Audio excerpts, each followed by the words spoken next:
What's up, gamers? We're gonna be reading some Higurashi today. ASMR style. Not really. Hold on. Sorry, I need to put some oil on the microphone. But, it's fine. You know? It's fine. Don't worry about it.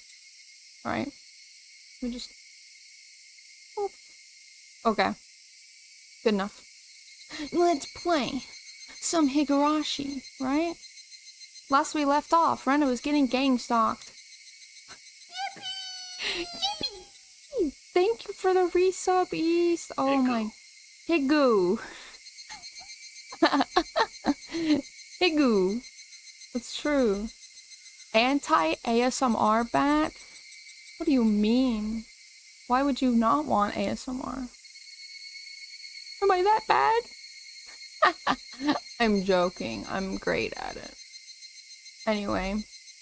Why are the bats anti- Last we left off, Rena was getting gang stalked and Keiichi was like, no you're not. And then Rena was like, yes I am. And then Keiichi saw proof that she was indeed getting gang stalked. So, you know, pretty cool, right? pretty neat. Pretty cool. Tsumihoroboshi, chapter 9? Right now? Something, super sensitive ears. Ah, gotcha. True. Okay. We already did all the tips, correct? Yeah, lunch takeout list too. Didn't even have a lunch on it. Okay.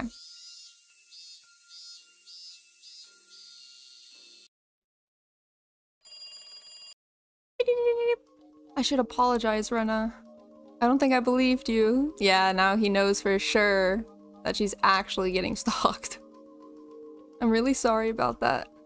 It's okay, Keiichi-kun. I'm just glad we didn't get caught. Who are they?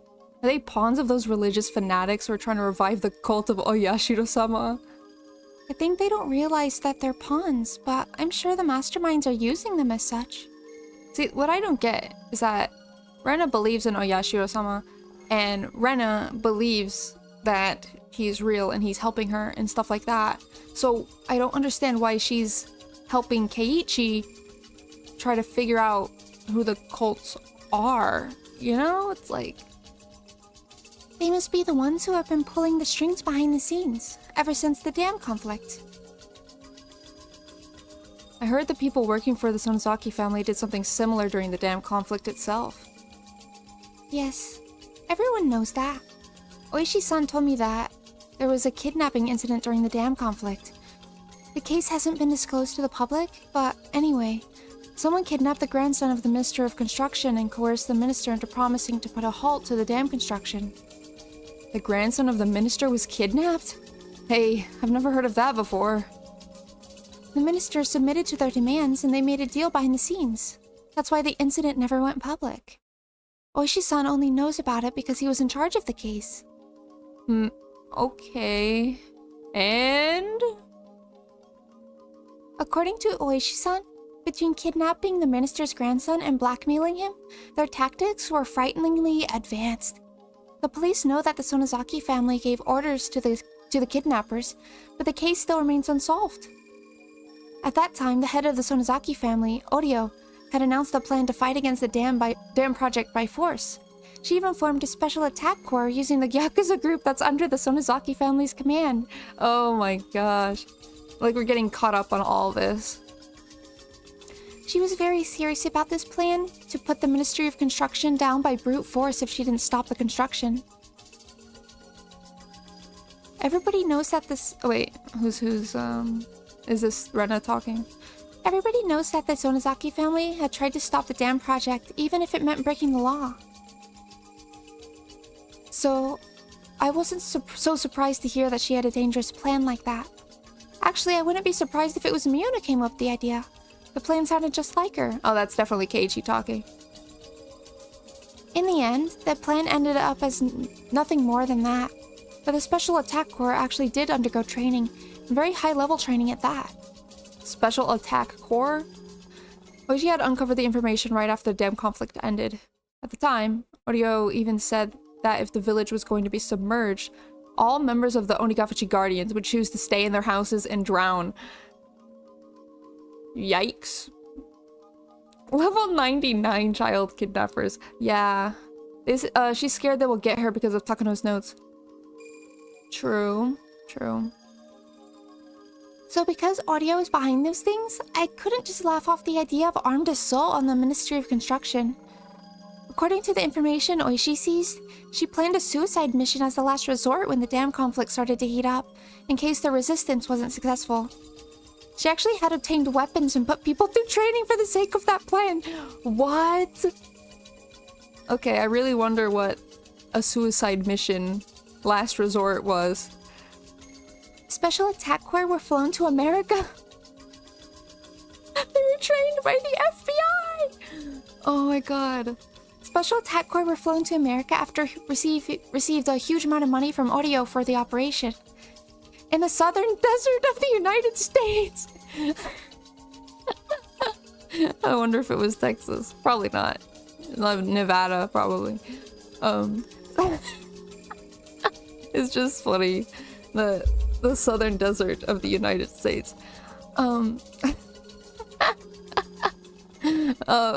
my god. Some retired military soldiers gave them highly professional training. While the plan was never carried out, the Special Attack Corps became the Death Squad under the direct control of Audio after they came back from America. They were involved in many unsolved terrorist incidents, and they succeeded in kidnapping the grandson of the minister as well. America had taught them well, seems, huh?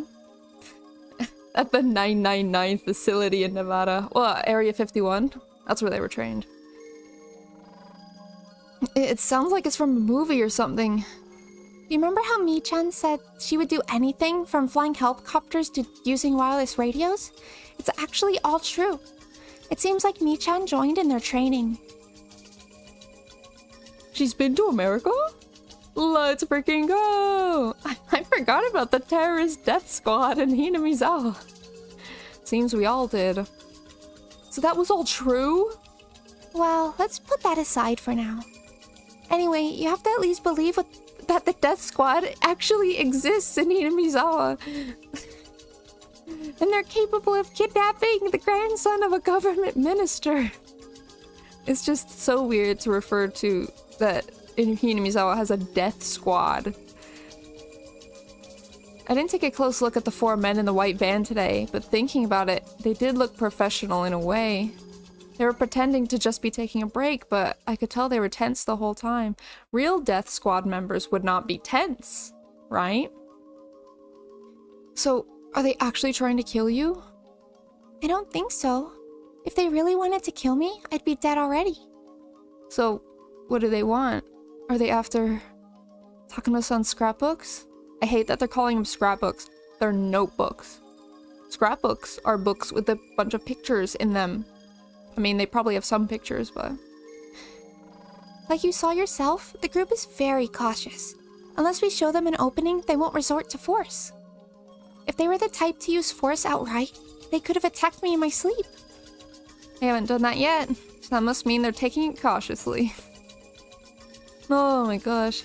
They're probably not sure that I have the scrapbooks. They killed Mio-san and tried to dispose of them, but then they found out that the most important ones were missing. They thought she gave them to someone because she knew her life was in danger. Now they think I'm the one who has them, but they're not sure, so they can't resort to violence. Rena, sounds like you're playing a dangerous game. Yeah, I'm a bit scared. But they won't be able to erase me so easily. After all, I'm cooperating with Oishi-san. I've been frequently contacting him in case something happens. What did he say about them? He said he'd keep an eye on the Sonozaki family so he could catch them right away, if they were working behind the scenes. Did you tell them about the scrapbooks? No, I didn't. I think you should. He's an officer. I'm sure the police will help you. No. Keiji-kun, I can't even tell you the secret of this village because I'm not sure you would believe me. I don't think Oishi-san would believe me if I told him any of this. Rena, let's not make it more confusing than it already is. Just tell me.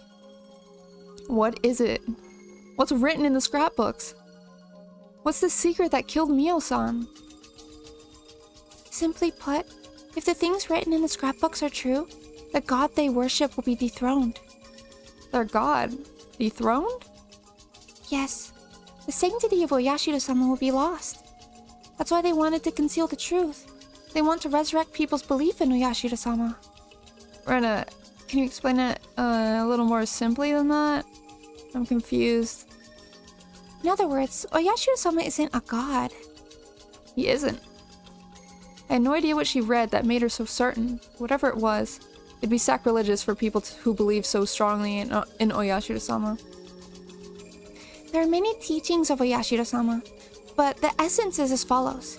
Don't leave the village, and don't let anybody into the village. So, they want incest. Because they don't want anyone to leave, and no one is allowed to come in.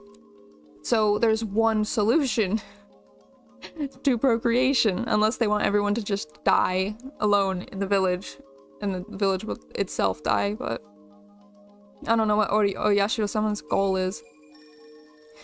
One could even say the rest of his teachings were developed to maintain those two fundamentals. It really wasn't until later on that they added aspects like love your neighbor or viewing him as a god of marriage and domestic prosperity. In other words, Oyashiro-sama existed solely to stop the villagers from going outside the village. Oyashiro-sama doesn't bless the villagers or protect them from disasters. People believe that Oyashiro-sama does all that for them. But the truth is, the people abused his name for that purpose, generation after generation, and nothing more than that. Why did Oyashiro-sama descend in the first place? Oh, Because demons came out of an Onigafushi swamp and attacked people. In fact, that was the wrong interpretation. Demons didn't come out of the swamp and attack people. People became demons and attacked others when they were possessed by whatever came out of the swamp. Whatever came out of the swamp? What do you mean by that? Whatever came out of the swamp possessed people, crawled into their blood, controlled them, and turned them into demons. People had no resistance against whatever it was that came out of the swamp. They became demons, and attacked the other villagers and turned them into demons as well. That's right. It was a weird infectious disease that broke out from the swamp. It made the infected people go out of control. The villagers saw this disaster and explained it like so. Evil demons came out of the bottom of the swamp, possessed people, and turned them into demons as well. That is the truth of the story of the demons that came out of Onigafushi Swamp. It actually explains the legend. So, was Oyashiro-sama a doctor who came from a foreign country? Yes! Yes? Yes. That's not exactly correct, but he was something like that. He came to Onigafuchi and he treated the infectious disease, but he couldn't cure it for good. All his treatment could do was reduce the symptoms of the infection. Villagers could have their symptoms... Oh! Yeah, to not leave the quarantine. You know, that actually makes so much sense. Villagers could have their symptoms suppressed, but there was no way to kill the parasites that had infested them. After a while, the village was divided into two groups. One group was made of the people who were already infected, and the others consisted of people who weren't. Without a cure for the disease, the uninfected looked down on the people who could only suppress their violent symptoms. They even talked about drowning them in the swamp. They knew killing the infected people wouldn't solve the problem. The parasites came out of their water sources, including Onigafushi Swamp. They couldn't fill them all in, for if they did that, they would lose their access to drinking water. They could have chosen to leave the village, but that was hard for them, for that was the location of their ancestors' graves. Under the power of Oyashiro-sama, infected people could live without showing symptoms. So, both those who were infected and those who weren't decided to live together equally and to coexist with the parasite. Oyashiro-sama was impressed by the villagers' decision. He decided to stay there and continue to treat them. That's the true identity of Oyashiro-sama. The benefactor who stayed in the village to protect the lives of both human and demon. That's right. And Oyashiro-sama made the rules in order to ensure the symptoms of the infected people would remain suppressed. The rules were to never leave the village and to never let anybody into the village. I understand why he didn't want to let anybody new into the village. It was to prevent the parasite from infecting anyone else. But I don't understand why he didn't want people to leave. Well, that's pretty obvious, isn't it? If the infected people leave, they would kill people, probably. Because they had violent symptoms, they noted. They said, like, demons, you know? So, it's understandable. Seems like the parasite can only live in Hinamizawa because of the climate here. Oh. Causes an outbreak of the symptoms in order to prevent the hosts from leaving the village when they try. Oh. So, what was said last time was kind of true. It was like a sort of homesickness where if they leave, then they get those symptoms. Sorry, I gotta blow my nose a little bit. I'm alive. That reaction is the truth behind the curse of Yashida-sama. The strongest symptoms of the infectious disease were violence and delirium. The infected people acted just like demons, and the impact of seeing them in the throes of the disease was strong enough to make others describe them as such. They couldn't even let people leave who had just come to the village. If they had left after being infected, they might go crazy in a faraway land, turn into a vicious demon, and cause a disaster. Infected people were never allowed to leave. When an infected person left the village, they brought him back by any means necessary. That was what it really meant to be demoned away. Huh? When an infected person left, they brought him back by any means necessary. Okay, so they left and then were forced back? And killed? Or like, locked up? Or what? Wait a second, Rena. So from an outside perspective, they would be demoned away. Yeah. That means everybody in this village, including you and I, are infected. But nothing happens when we leave Hinamizawa. In fact, many villagers move far away after getting married or something. I've never heard of any villagers who went crazy and turned into demons after they left Hinamizawa. Well, Rena did. So, there's that. You're right. That's because things went as Oyashiro-sama thought they would. You understand? He isolated the village for a long time in order to weaken the power of the parasite. Hosts are very important for parasites. If something happens to the host, the parasite that live in the host have to share the same fate. In other words, if the host went crazy and attacked people, the host would be captured and killed, which means that the parasites would die with the host too. I see. You're talking about natural selection. Good thinking, Keiichi-kun. Oh my gosh. Natural selection. Yeah. Okay. That's exactly right. As a result of living in the village under such strict rules for a long time, people who are hypersensitive to the parasite went crazy and got killed. Huh. The strong parasites that made the infected people go crazy were also killed off due to the host's violent behaviors. Ah. As a result, only the parasites that acted nice to people lived on. I see. So it is like a natural selection thing where only the parasites that didn't cause any symptoms lived. Okay. And that's the explanation behind the mix of human and demon blood that's written in the legends of Yashiro-sama. So, it means the parasite is almost harmless now. Yes. According to Mio-san's scrapbooks, there are actually many people who are infected by harmless parasites. Depends on the local food culture. For example, about 80% of the people who live in a country where meat is a staple food are infected by parasites. That is not something that I wanted to know. But because the parasites coexist with humans without doing any harm to them, nobody notices them, treats them, or tries to get rid of them. I see. In olden times, Watsunagashi was called Harawata Nagashi. Harawata meaning guts, right?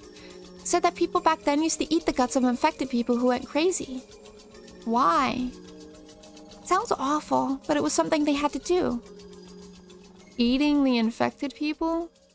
You're talking about a vaccine? Oh. I see. So if they eat a dead parasite. But that's a virus. That's to help viruses, right? Not parasites, right? I don't know. I don't think they work against parasites. You're very smart, Kichi-kun. Mio-san also interpreted it just like you did. In the legend, it says people cut open and ate the infected ones alive. But it actually wasn't anything gross like that. They did it in a scientific way.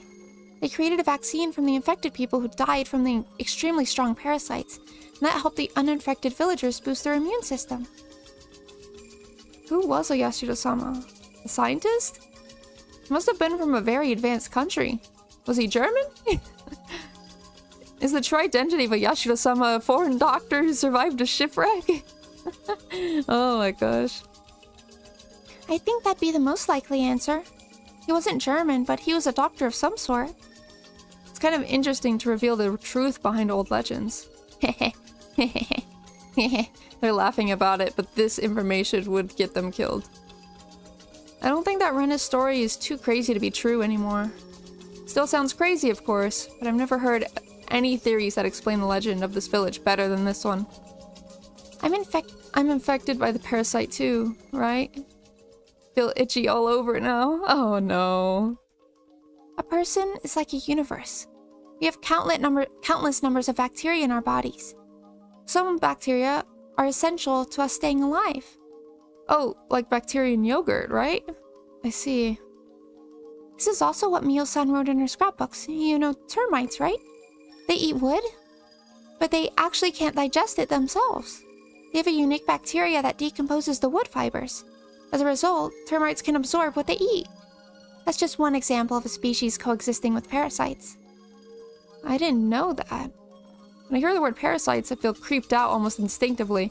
But now I know some of them aren't so bad to us. So they're using bacteria and parasite the same meaning. They are different meanings in English, but in Japanese maybe they're the same. Because a bacteria is like a single-cell organism, right? And a parasite is a multi-celled organism, like a worm, you know? So, I'm guessing it's bacteria, and not like a literal parasite. But I don't know. So the weird infectious disease that broke out from Onigafuchi Swamp has been exterminated by now. Well, I shouldn't say exterminated. I should say it's harmless now. I thought it was a crazy story at first. Now I feel like I just saw the trick behind some crazy kind of magic. It's interesting. It is to us. But for the cult of Oyashiro-sama, this must be a very annoying theory. Of course. Takano-san's theory is correct. Oyashiro-sama isn't a god. The punishment by that god, namely the curse of Oyashiro-sama, that people have been so afraid of, will turn out to have just been the symptoms of an infectious disease. You see, that's what dethroning God would mean. So, if the pathogen of this infectious disease was identified and announced to the public, the power of Oyashiro-sama would be completely lost. So, all in all, it's about people controlling other people. That's right. That's what they're afraid of. Mio-san was going to identify that pathogen, and for that, she was killed. So that must mean she identified it. Maybe she did, but she's gone, and she didn't say anything about that in her scrapbooks. It's the only reason I can think of, though. But it's the end of the 20th century. I'm sure the villagers have been examined a lot by different medical institutions by now, right? I've never heard of anyone discovering a weird parasite like that. I know. It's true that the pathogen hasn't been found yet, but in fact, there is evidence that there is some kind of parasite involved. What? Really? When a parasite enters a human's body, that body's immune system cells, the xenophils and macrophages, try to kill the parasite. They secrete an antibody called immunoglobulin E, Oh, yes, let's go, biology lesson. You guys remember cells at work, right? Well, no, cells at work hasn't been created yet. The most common way of checking if a person is infected by a pathogen is to look at the levels of the secretion. According to Takano's research, people from Hinamizawa have a very high level of IgE in their blood. That's not all. They also have obvious symptoms of being infected by parasites. They don't have any allergies. What? IgE stimulates mast cells and they secrete histamines and serotonin as a result. Ah, gotcha. These cause an allergic reaction. That allergic reaction isn't pleasant for humans, but it's necessary for the body to kill the pathogen. But the parasites don't want to be killed, of course, so they secrete substances that counteract IgE. As a result, IgE stops stimulating the receptors of the mast cells, which stops secreting the chemical compounds. As a result, I swear, how many times am I gonna say as a result? As a result, the antigen-antibody reaction, namely the allergic reaction, doesn't occur. In other words, a human body that was infected by a parasite secretes a high level of IgE, but doesn't display allergic reactions. For your information, a human body that's infected by a parasite doesn't suffer from hay fever. You get hay fever due to your body secreting a large amount of IgE, because it's mistaken pollen for a parasitic invasion, yeah. Thusly, therefore, as a result, a large amount of stimulants like histamine will be secreted, but your body can't contain a parasite that it's attempting to kill. That's why your body continues to secrete IgE. As a result, oh my god, that stimulants keep causing allergic reactions. That's how hay fever works. If you have a parasite in your body, it'll deactivate your IgE and suppress the secretion of stimulants. As a result, oh my god, this has to be on purpose, right? What? As a result, you don't have an allergic reaction. In other words, as a result, therefore, thusly, there's no hay fever in Hinamizawa, and you can cure your hay fever by moving here. I need to go there. I have terrible allergies. So we haven't been able to identify the pathogen, but there's no question about its existence. Yes, that's right. That's true. The scrapbooks are a big threat to the believers in Oyashiro-sama. They don't identify the pathogen, but they clearly prove its existence. Yeah, it poses a big enough danger to them to make them think it's worth killing Mio-san. This really is a scary secret. I believe it because you took the time to explain it to me. But if you had skipped the details and told me only the conclusion, it really would have sounded too crazy to believe. I told you. I couldn't believe it at first either. So I thought you definitely wouldn't. So, what's important right now is that there's a dangerous organization acting in the shadows to try and cover up the truth, right? Yes, that's the most important thing. Moss Hive Network. Hi, you look so spooky. I know, right? I'm spooky. I'm so spooky. If I'm spooky, then nothing will spook me, right? The fanatics who want to revive the sanctity of the god they worship. Reviving the majesty of their god means reviving the power of that god. And the power of their god is the infectious disease. This infectious disease can't spread nationwide, unlike other infectious diseases. So from now on, I'm going to start calling it an endemic disease. That fits better, since it only affects this region.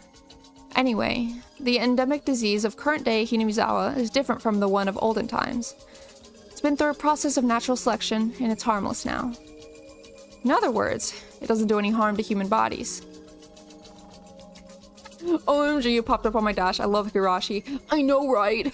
I'm gathering a whole cult of Oyashiro-sama supporters. Of Higurashi supporters. But yeah, we're learning the secrets just now, so pretty cool. Yeah. In other words, it doesn't do any harm to human bodies. That harm was once interpreted as a curse. A curse is the power of a god. So a harmless endemic disease means that the god is powerless. That means the only way to regain the majesty of the god is to revive the curse. In other words, They want to bring back the primitive endemic disease, namely the harmful, strong version of the parasite. Never seen your channel before, follow you. Thank you! I appreciate it a whole lot. Thank you, Garfield Addict. Dude, I love Garfield so much. I need to post a picture of my Garfield collection because I have literally everything. Oh, well, not literally, but I have a lot. This is super interesting, but I still can't stop thinking about the Death Squad. Dude, me neither. No, I'm past the Death Squad. Death Squad doesn't matter, because parasites do. Where do I sign up for the Death Squad? Well, apparently, Nevada. So, you know, go over there, knock on Area 51's gates, and be like, hey, can I join? Oh, gee, I also have a Garf collection! Oh my god, dude, join the Discord and post a picture of yours, and I'll post a picture of mine. After stream is over, I can, though. Wait a second. These fanatics want to deny the fact that their god was actually a parasite. You're saying that they're researching the parasite. That's contradictory, isn't it? Well, the fanatics probably don't actually believe in it, right? They just want other people to so they can hold the power of it over them. Right? I think? Give me 1 second. Yeah, I think that's the case anyway. I know it is. I think that this research is a secret that only the head of the fanatics is aware of. From the outside, they look like they're praising their god. They actually understand its true identity, and they're trying to revive its supernatural power with their own hands. I get it now. Oh my god, this is getting crazier and crazier. It didn't say in the scrapbooks, but I'm suspicious of the clinic the manager owns. The EDA clinic? Why? The facility is too big and fancy for Hinamizawa. Mio-san was working there. Oh, so they were probably... She and EDA were probably working together on figuring out the parasite. The manager might be a bacteriologist from the Sonozaki family recruited. It can't be... I think Mio-san was murdered because she knew too much. The reason why the manager hasn't been murdered yet is because he's working for the fanatics in the first place. And he's researching the primitive form of the endemic disease. It's hard to believe that the coach we know is capable of doing things like that. Oh! Okay, so EDA is hired by the Sonozaki family. And he's the one that killed Mio-san. Maybe. It's like, it would make sense because they're close, right? I'm sorry. He might be totally irrelevant. It's just a wild guess. But someone is doing research somewhere, that much is certain. And after 5 years, the research has finally been completed. The first case was the dismemberment murder by the damn construction workers. Their quarrel had turned into lynching. They might have had the primitive infectious disease, and the symptoms, the aggression and delirium, might have kicked in. The victims of the second Yuri were Satoko's parents. There were no witnesses, so the whole event is veiled in mystery. But there's a theory that someone might have pushed them over a cliff, since the fence of the obstruction deck that they fell from was quite sturdy. What if one of them was infected by the primitive parasite? He or she might have become violent and pushed the other over the cliff. The Shinto priest died from a disease, and his wife drowned herself in the 3rd year. He might have died of shock because of a hypersensitive reaction to the infection. His wife might have gone crazy and committed suicide when one of the symptoms, delirium, kicked in. In the 4th year, Satoshi Hojo's aunt was beaten to death, probably by Satoshi himself. Yeah. Everybody who knew Satoshi-kun remembers how he changed at that time. He showed signs of being both aggressive and delirious. In the 5th year, for the first time in 5 years, the victim experienced the maggot disease, described in the old scroll of the Furude Shrine. The reason behind that is unclear, but the stronger primitive parasite could have given its victims a delusion of maggots. This means that they finally managed to duplicate the curse of Yashida-sama. After 5 years of research, Tsumihoroboshi-san is the victim of the 5th year. He died in an extremely abnormal way, and I'm the only one who understands his death, because I experienced the same thing. He kept clawing at his throat to get rid of the maggots, and died as a result. With all that explained, I finally understand the maggot disease I experienced in Ibaraki. I left Hinamizawa, and it made the parasite in me uncomfortable. As a result, it tried to resist even though it wasn't very strong, and it tried to make me homesick. But with my parents' divorce, I grew mentally unbalanced, and I completely lost the power to resist for a period of time. The parasite was weak and harmless, but my mental instability allowed it to worsen my symptoms dramatically. As a result, I went crazy and became violent. The delusion of Yashiro-sama appearing to me in the bathroom was probably the terminal phase of my delirium. I created the supernatural existence of Yashiro-sama that I was instilled with when I was little, and I persuaded myself to go back to Hinamizawa based on that delusion. Some of the transcendents of Onigafuchi must have had the same kind of experience. They must have passed their experiences down as the acts of a god. Oh yeah, this visual novel is very, very gruesome. I remember I once saw on TV that the indigenous people of South America used some kind of natural drug in order to have a mystical experience, and that they called it a ritual to communicate with their gods. What, like LSD? So, what are the fanatics trying to do? So what the fanatics are trying to do is to spread the primitive parasites throughout Hinamizawa. I think that's their goal, but I don't think they'll do that without letting people know about it. Religions need ceremonies, so if they created what they wanted to create, and if they decided to spread it, I think they'd name it the Day of Yashiro-sama's Revival or something, and they'd perform some kind of ceremony. It'd be in celebration of the revival of a Yashiro-sama. That's a bad thing, isn't it? I think you can say that because they're trying to spread a very dangerous pathogen. Hey, isn't that bioterrorism? Yeah, isn't that bioterrorism? Jeez, this is very bad. Oh, it keeps progressing. They used it on Tomitake-san, confirming that they succeeded in duplicating the curse of Yashiro-sama, so that day of revival might be really soon. I don't know. Why does it keep double skipping? Hold on. Log. Yeah. The day of revival might be really soon. I don't know. It could happen in a few days, or it might take a year. This is way out of your league, Rena. Hold on. Okay. This is a very serious conspiracy. There's nothing we alone can do to stop them. We have to report it to the police. Do you think they will believe us? It's their choice whether to believe us or not. No matter what, we have to tell them. Keiichi-kun, telling Oishi-san about all this means telling him I have the scrapbooks. Do you think that'd be a problem?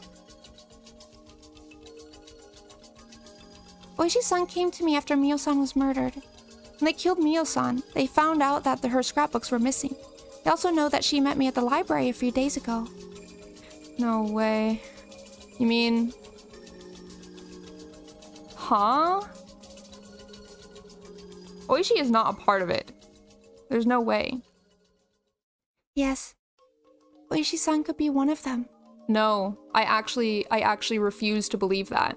That is not true. Oishi is not a part of them. It's possible that Oishi-san thinks I have the scrapbooks, and he might be trying to find out.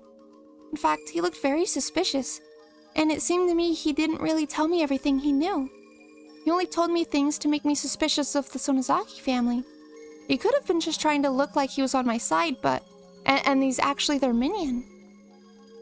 But the police are our only hope. Keiichi-kun, you know about the case of the 4th year, don't you? Satoko-chan's aunt was murdered. I believe Satoshi-kun did it, but the police figured a drug addict was the murderer. What do you think about that? What do you think about that?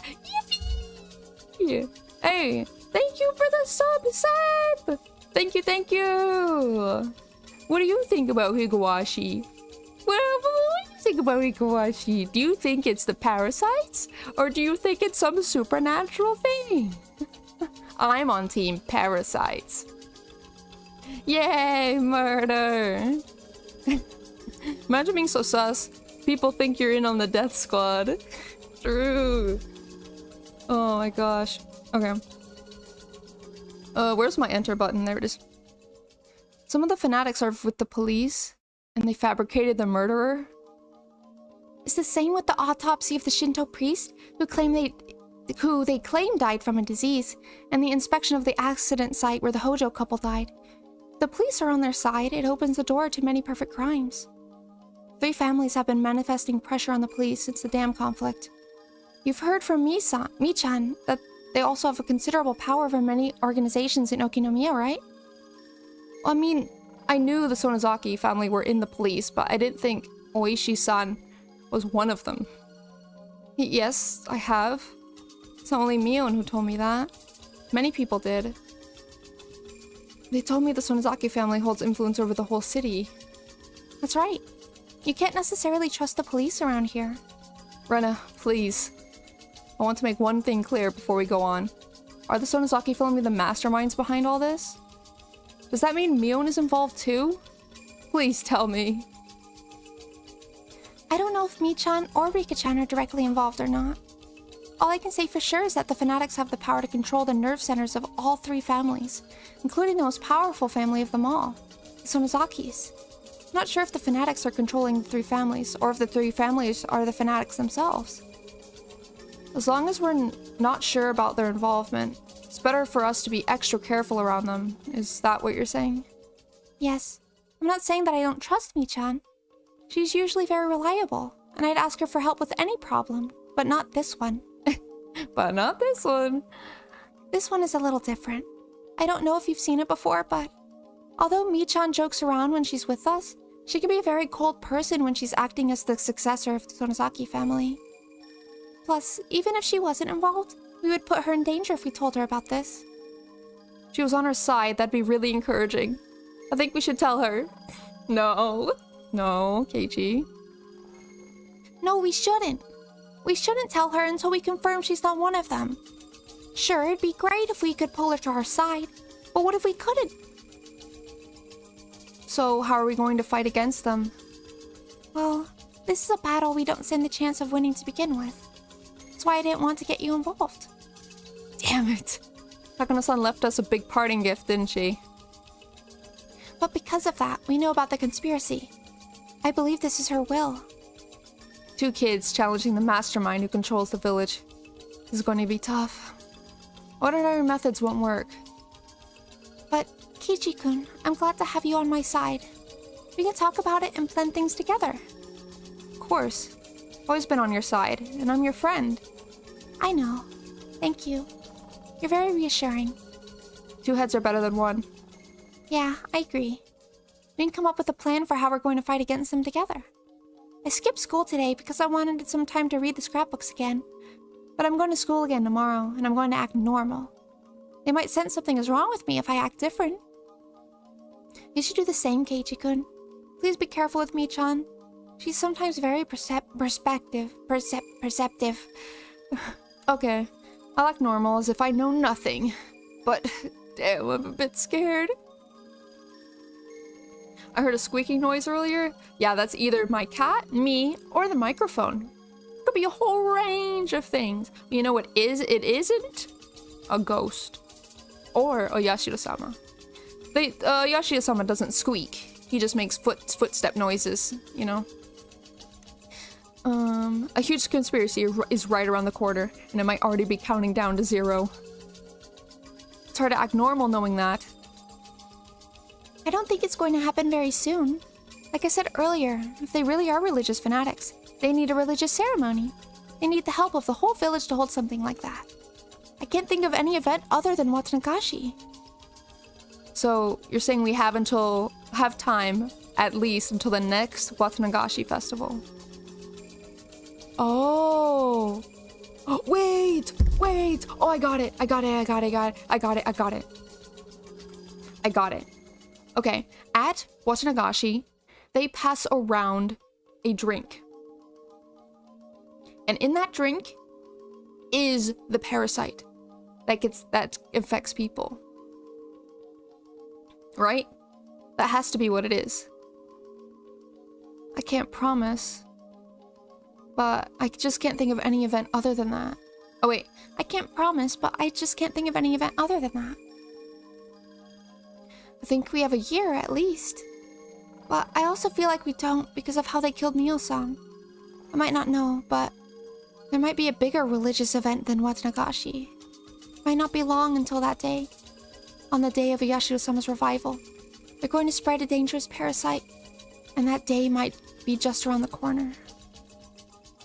Reina.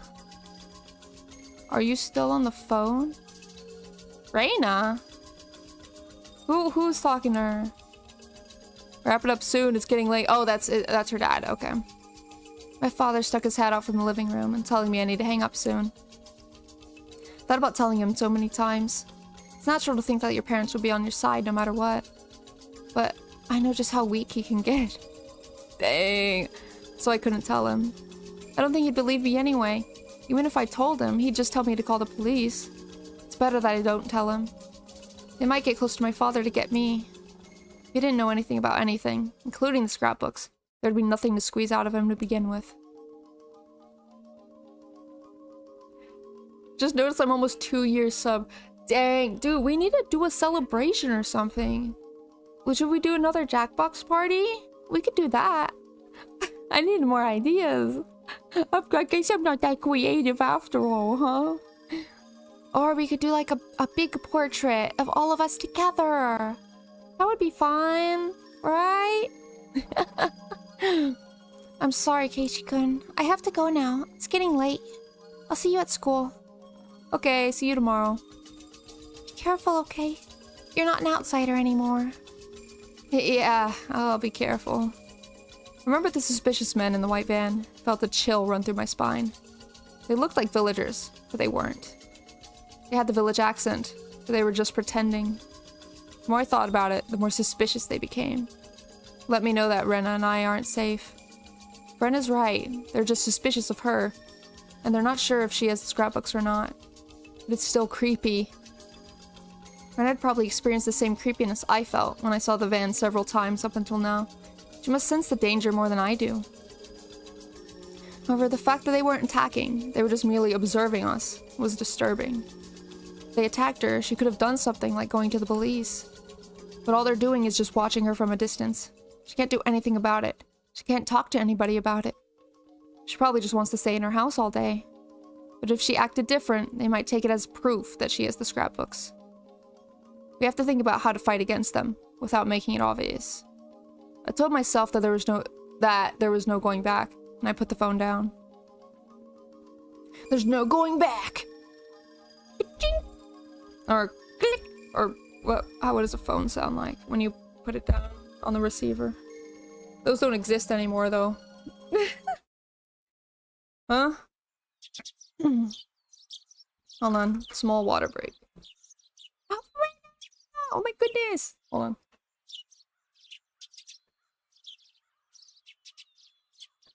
Small water break. Give me a second. The what? The small water break?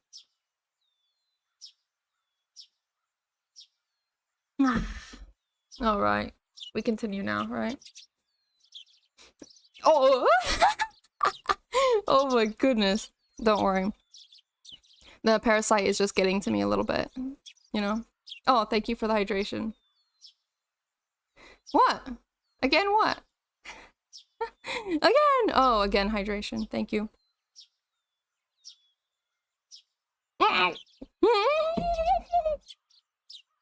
Dude, I'm drinking so many parasites right now. Like you wouldn't believe. What? Vampy jump scare. Unintentional vampy jump scare. I'm sorry. I'm sorry if that scared you. The next day, Rena came to school, acting normal like she said she would. She talked with Mio as cheerfully as she always did. It made me wonder if the story she told me last night was a complete fabrication.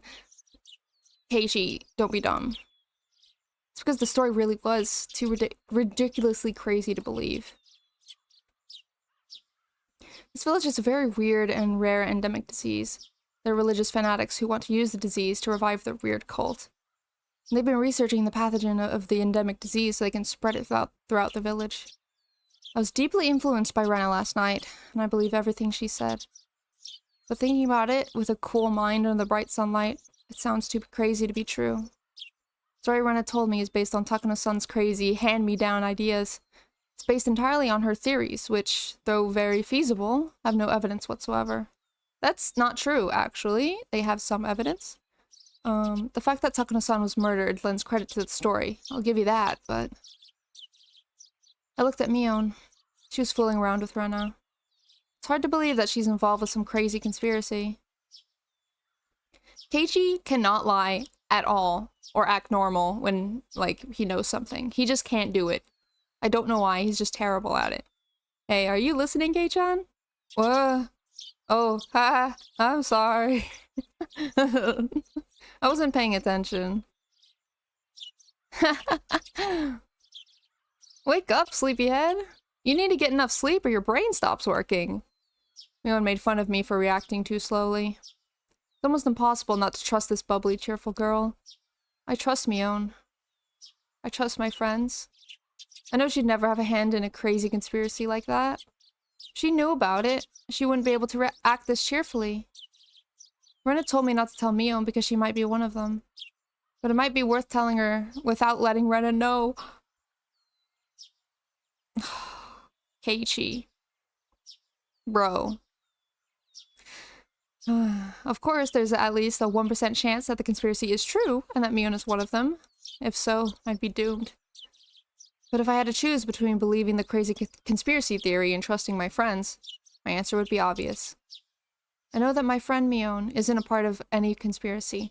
She'd never be involved with something like that. Even with if the conspiracy exists, I'm sure Mion would be on our side.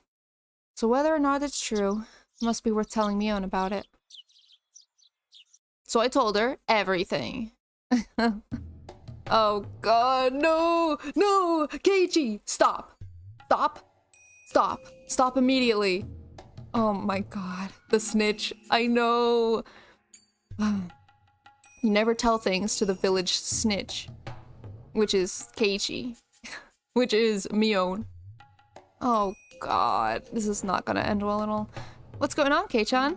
Why'd you call me out here? You told me not to tell anybody. You're not gonna extort money from me, are you? Is that the first thing you think of when you're called out to the gymnasium storeroom? Oh, I know. You want to give me a love letter, don't you? People usually use the shoe locker for that, you know? We don't really do that in the city. A lot of guys hand over their letters in person. Really? So, wait, you're... Are you kidding me? That's not why I called you here. I have to talk with you about something very important. I want you to listen without making fun of me. What is it? Bro had one job and sold for a second. That's so true. Like, Keiichi had one job and it was, hey, just don't tell anyone. And Keiichi first thought the next morning, hey, I'm gonna tell someone about this. He has no respect for freaking Rena. Like, she asked him very nicely, do not tell anyone. Oh my god. Okay, I'll only be okay with this if Keiichi tells Mion and doesn't mention Rena at all.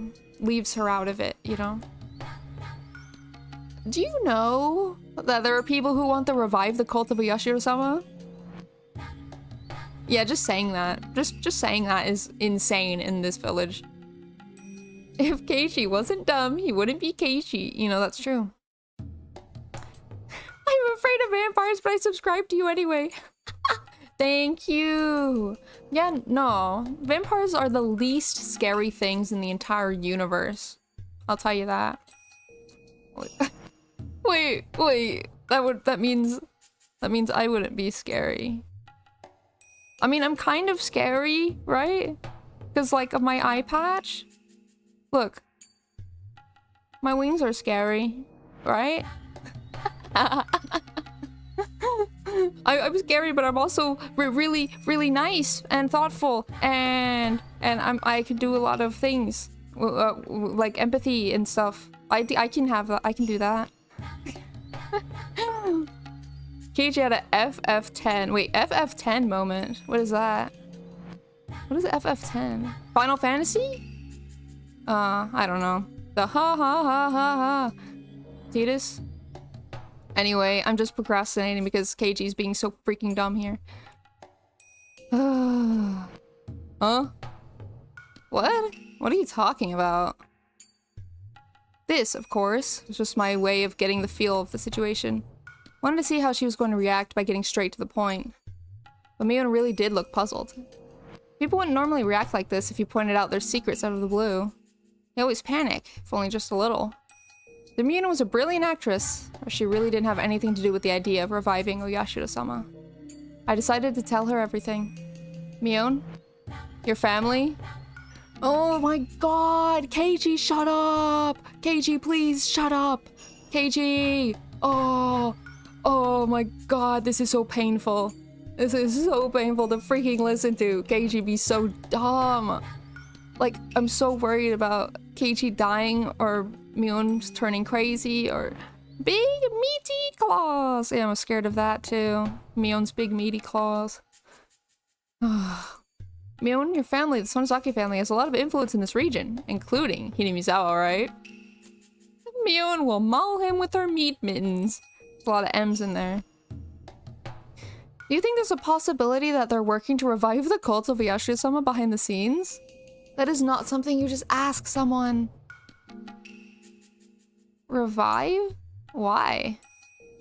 Well, you know, people today don't worship Oyashiro-sama like the people in the old days did.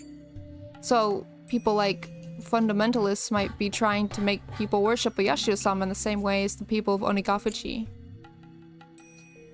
What? Wait a second. I have no idea what you're talking about. Might as well go up to her and tell her the world is flat. And that your parents made the world flat. Your parents, the Sonozaki family, flattened the world 10 years ago. Are you sure? You really have no idea what I'm talking about? Of course I don't. Sounds like one of those popular novels that sold 5 million copies over in America. Mion's reaction was very natural. It seemed impossible that she was pretending she didn't know anything about it. But regardless, I continued. I'm lost. Yeah, this is chapter 6, so, you know, you're quite far in. Well, there are people like that in this village for real. Do you know anything about them? You're saying that those people want to make us worship Oyashiro-sama like the people of Onigafuchi did? What good will that do? You know, I think it means a lot to people who really believe. But think about it, Kei-chan. Who'd be happy to live under those strict ancient rules? In this day and age, it's almost impossible to live without leaving the village. But, for example, think about Rika-chan. All the old people say that she's the reincarnation of Oyashiro-sama, right? Those people might be religious fanatics and... Are you talking about old man Kimiyoshi? Well, I know he's a deeply religious man for sure, but he isn't a fanatic. Believe me, there really are people who are trying to revive the cult of Oyashiro-sama. How stupid, Kei-chan! How stupid and idiotic! I'll believe you for now, because I want to hear the rest. Go on. Oh my god, I'm so scared. He's just playing into her little meat claws, meat mittens. They found out that the curse of Oyashiro-sama was just an endemic disease unique to this village, so now they're researching the pathogen. It's a very easy way to explain it. Where? First of all, what's an endemic disease? What's a pathogen? They sound gross. Dancing in the palm of her mittens. So true. I was getting confused. I didn't know what I was talking about myself anymore. I was deeply influenced by Rena last night and believed everything she said. But having said it all out loud, I started realizing how impossible the story sounded. What's going on with you? Did Mio-san tell you all this? How did you know? She's infamous for this kind of thing. She's an occult maniac. She always makes up crazy stories. Few people have gotten badly taken in by her before. She told me some of her stories once, and I remember they were actually very interesting. Is that true? I think think you've heard about this one once or twice before, but this village had a unique culture back in the old days. They did a lot of oppressive things, like having very strict rules, very strict punishments, and a bunch of other cruel traditions. They're well known among occult maniacs. Mio-san is one of them. So, the story I heard about the weird parasite that controls the village was... What? Parasite? Is that the news story she came up with?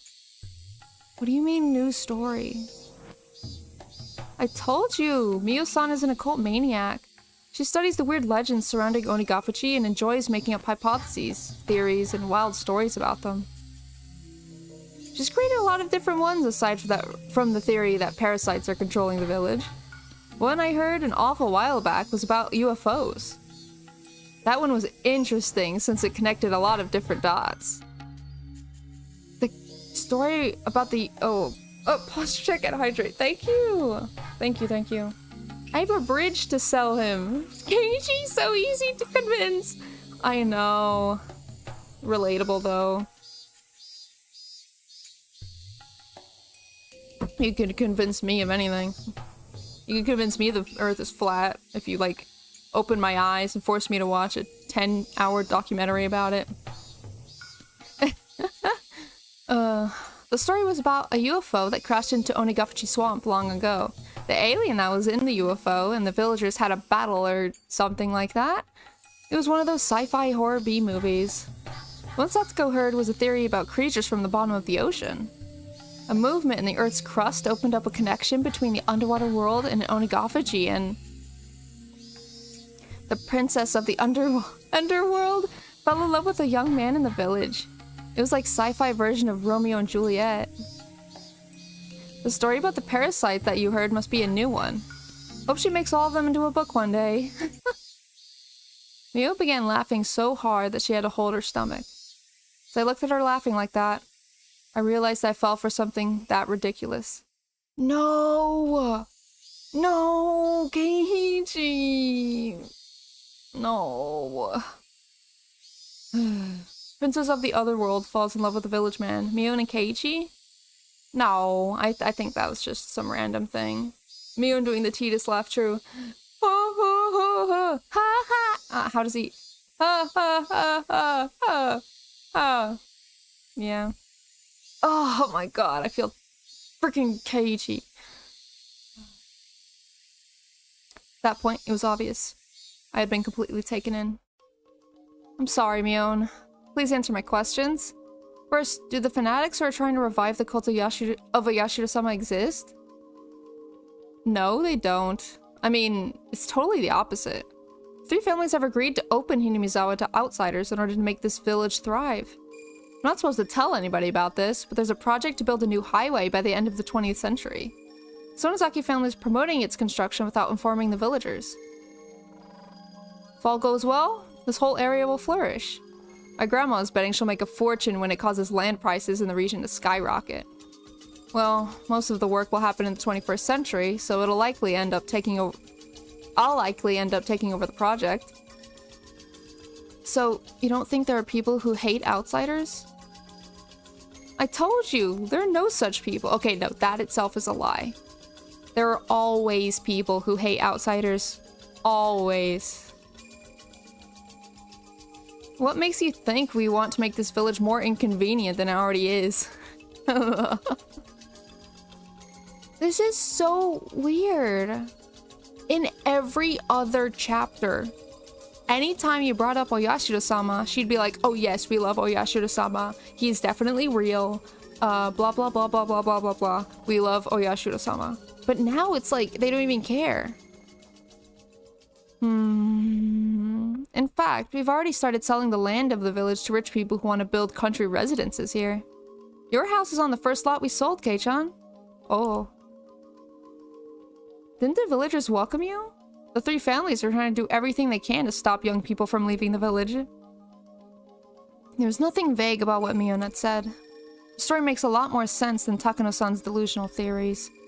And so, Mion's words woke me up from that delusion.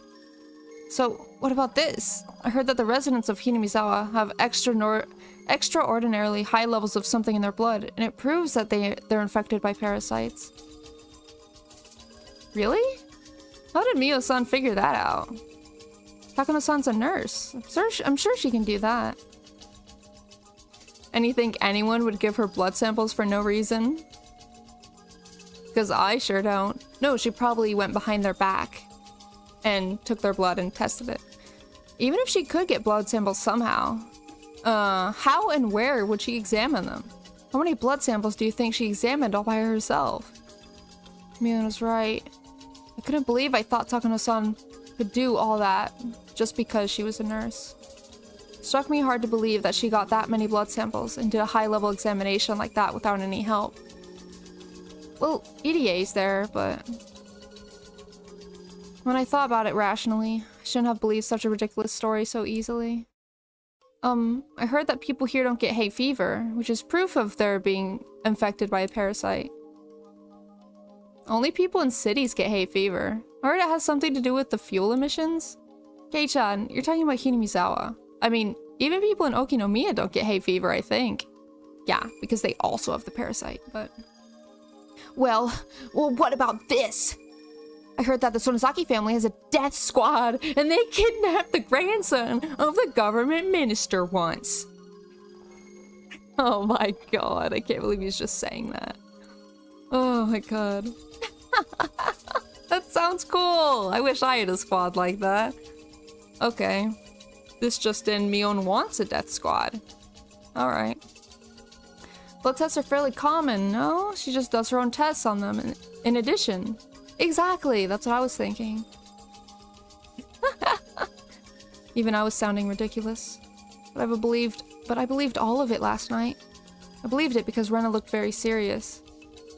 And now you're believing this because Mion is looking very silly today.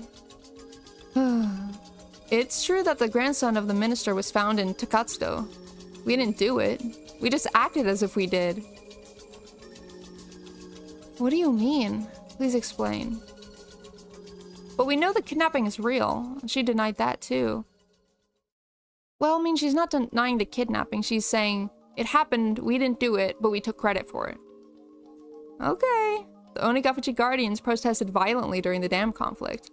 They did something close to terrorism as well. But there were people who used the resistance movement for their own benefit. They used the name of Onigafuchi Guardians to rob people of money and valuables. The Onigafuchi Guardians were a very aggressive force at that time. There's a high possibility that some people thought they could use the name to extort money. The kidnapping case was one of those incidents. The kidnappers thought they could stifle the police investigation by acting like they were the Onigafuchi Guardians. They kidnapped the boy to demand a ransom. To tell you the truth, the members of the Onigafuchi Guardians were all very surprised. They were actually impressed that those guys actually pulled it off. Oh, wow. I remember they even said they'd give them an award. Oh my god. Good job on kidnapping that guy. Good job. Here's a reward. $10 million. Oh, let's do it again sometime. Wait a second. So the Onigafuchi Guardians had nothing to do with the kidnapping? No, not at all. Mion said it firmly. It was a simple and clear answer. It left no room for suspicion. Thinking about it, it's nothing surprising. Kidnapping the grandson of a minister and negotiating with him in person is a huge deal. The Onigafuchi Guardians were a very aggressive group, but this operation wasn't so easy that it could be carried out by any of the normal residents of Hinamizawa. It was obviously the work of professional criminals, without a doubt. Like I said earlier, the Sonozaki family acted as if we were the masterminds of the kidnapping case. What do you mean by that? This is a secret precept of the Sonozaki family. Can't tell anyone about this, okay? When an incident like this happens, we traditionally act as if we're responsible for it. It's the tradition of bluffing. Bluffing? Really? Yeah. Doesn't matter what it is, as long as it works out in our favor. It can be a criminal incident, the weather, or even lottery numbers. We act as if it happened because the Sonozaki family wanted it to happen. It starts to sound like we're a very powerful organization, doesn't it? I don't know if I believe this. Do we know for sure they did it? I don't remember the details of that chapter. I can't remember either. But, yeah, I'm not sure anymore. I'm not sure. Keiichi's famous for keeping secrets. Keiichi is famous for blabbing to everybody he talks to. Keiichi is famous for being a creep. That's the point. This is the secret strategy that only the Sonozaki family heads know about. The strategy is meant to make us look bigger and stronger than we really are. I thought it was basically confirmed. That's what I thought. That's what I remember. Because didn't somebody in the Sonozaki family talk to them about it directly? And like the whole thing of they never said it out loud, but you know, it's like, wow. So, what about the plan they had during the dam conflict? The one to attack the Ministry of Construction? Was that true? I heard that they obtained weapons and even trained for it. That was the spin we put on it.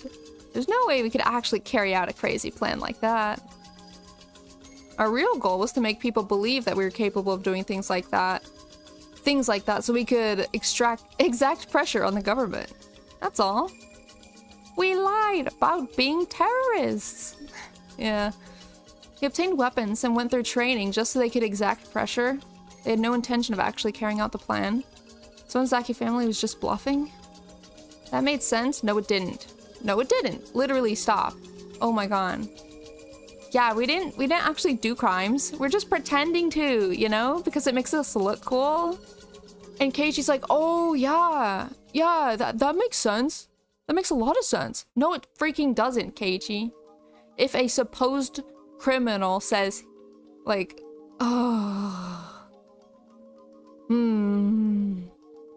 yeah, it's great. Do you know any other vampire VTubers? The only other one that I'm consciously aware of, is the other Vampy.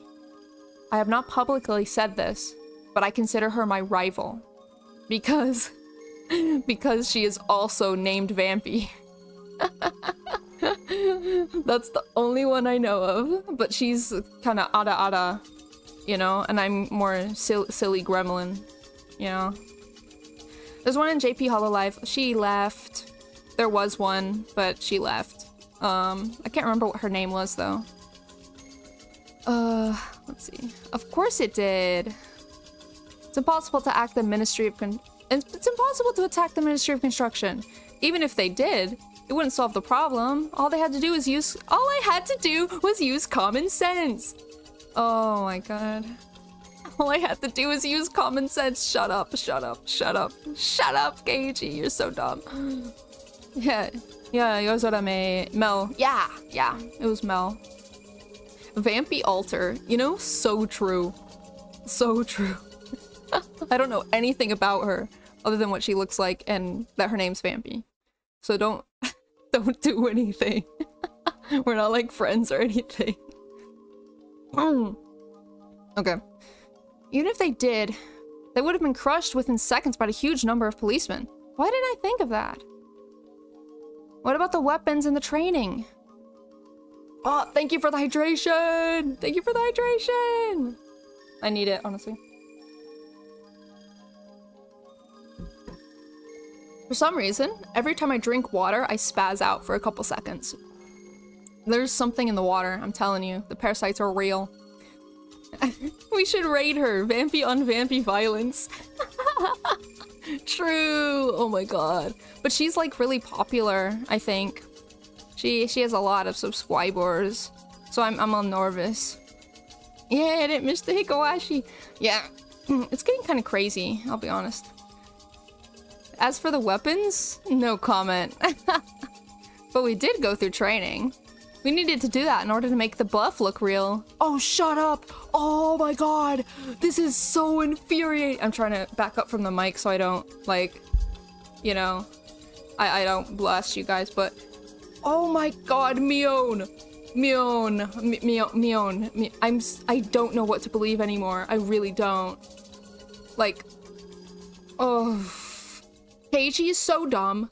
Mion is pretty dumb as well, but she's also smart and she's also like, what's going on, dude? I can't believe out of all things in this entire freaking series, this is the thing that's confusing me the most. I just gotta keep going. I just gotta keep going. We have to get you to a lot of subscribers. Subscribers. Subscreamers. Whoa. That's a good name. Subscreamers. She can't deny the weapons because she carries a gun. That's true. She is an open carry person. Someone who follows that law.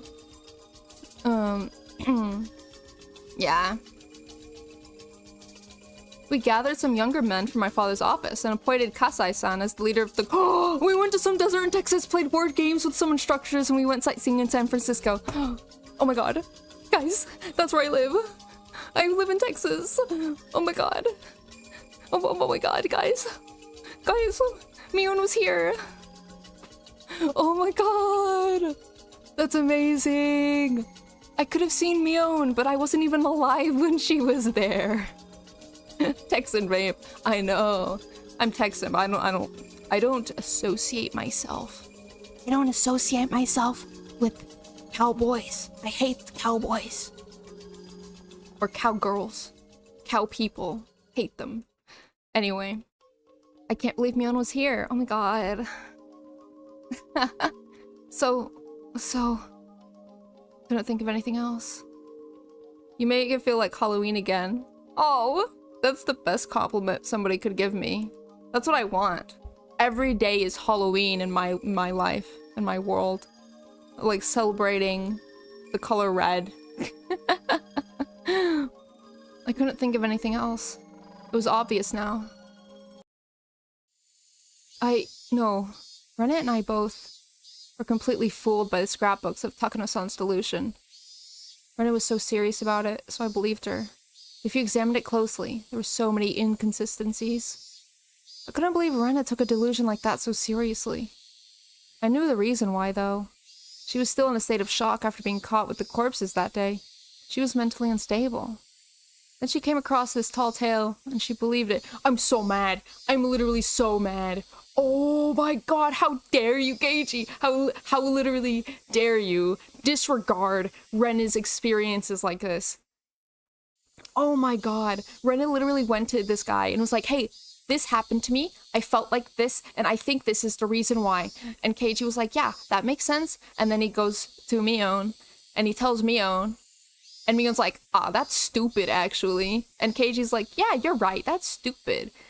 And he's like, yeah, Renna's actually just really mentally ill, Lamau. And what? Dude, no! I can't believe you would leave Renna. Mion didn't even disprove anything. Exactly, she didn't. How does Mion explain the gang stalkers? She doesn't. She doesn't.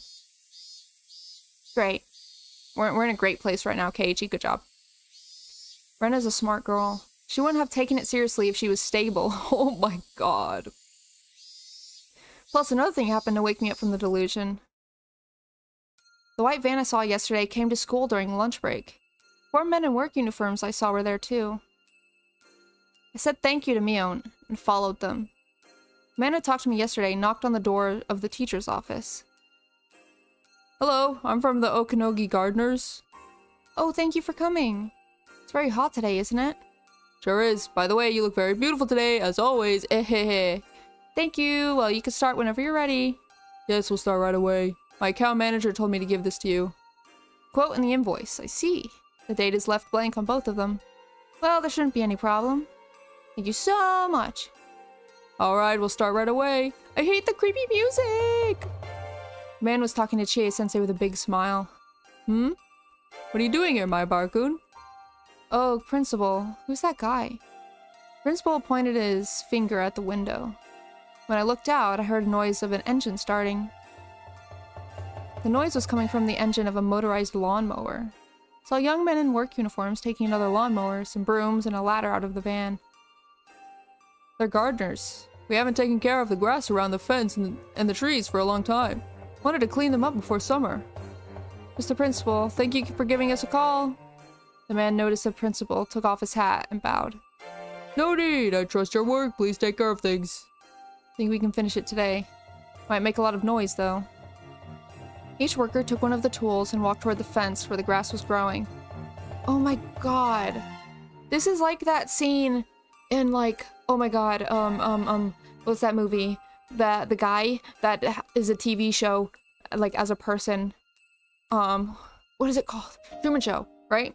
It's like in the Truman Show where everybody's like, everything's normal.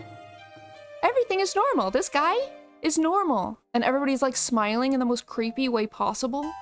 That's what this feels like. Oh my god. Oh my god. Like, no, actually you're crazy and these are normal people, Lamau. No. No, I refuse to believe this. The engine of the lawnmower was very loud and the kids who were playing in the schoolyard looked at it curiously. Hey, it's dangerous out here. Go back to your classroom. Who's Chie-sensei? She handed an envelope with the documents in it to the principal. She said, it said Okinogi Gardeners in green on the envelope. Principal, please sign the invoice and drop it off at their office next time you go to the town hall. Of course, will do. Chie-sensei, did they come here yesterday? Yes. Came here to look at the grass late in the afternoon. Told me they got lost on the way back because they tried to take a shortcut. I'm so confused. I'm so confused. This isn't real. This literally isn't real. This is not real. This isn't real. It's not real. The village has a lot of small roads branching off everywhere, and they can be very confusing. I remember when I first came here, Sensei started talking about when she got lost.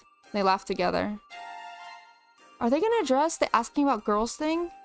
Well, Keiichi didn't go up to them and ask about it, so there was never anything suspicious to begin with. Thought they were suspicious yesterday because of what Rena told me. First, I thought it wasn't unusual to see a white van. Then, right after I heard a creepy story, I saw a white van parked on the road, and I got scared. Gardeners weren't familiar with the roads of Hinamizawa, so they got lost trying to take a shortcut on their way back. How come their van wasn't marked with a logo that says Gardeners on it? All corporate vans are marked with a logo, right? Right? That's all. I had it totally twisted around. I believe that fake-sounding story. I believe that the Sonozaki family was working behind the scenes, and I fabricated the existence of a group of fanatical believers in my mind. Worse, I doubted Mion. Worse, you're doubting freaking Rena. You're literally taking Mion's words on a pedestal above Rena's. Like, Rena's story isn't that far off from being believed. Like, I get it. It's, like, not very normal, but it's within the realm of reality. It really is. Oh, damn it. Such a fool. She's my friend. We took each other's hands that day, saying we were a family made of friends, and that friends were friends no matter what. I said that, but then I doubted my friend. I'm so stupid. He literally is. Anyway, Rena. Oh! How dare? How dare he actually say that? Rena was the problem. She also needed to wake up from this crazy delusion.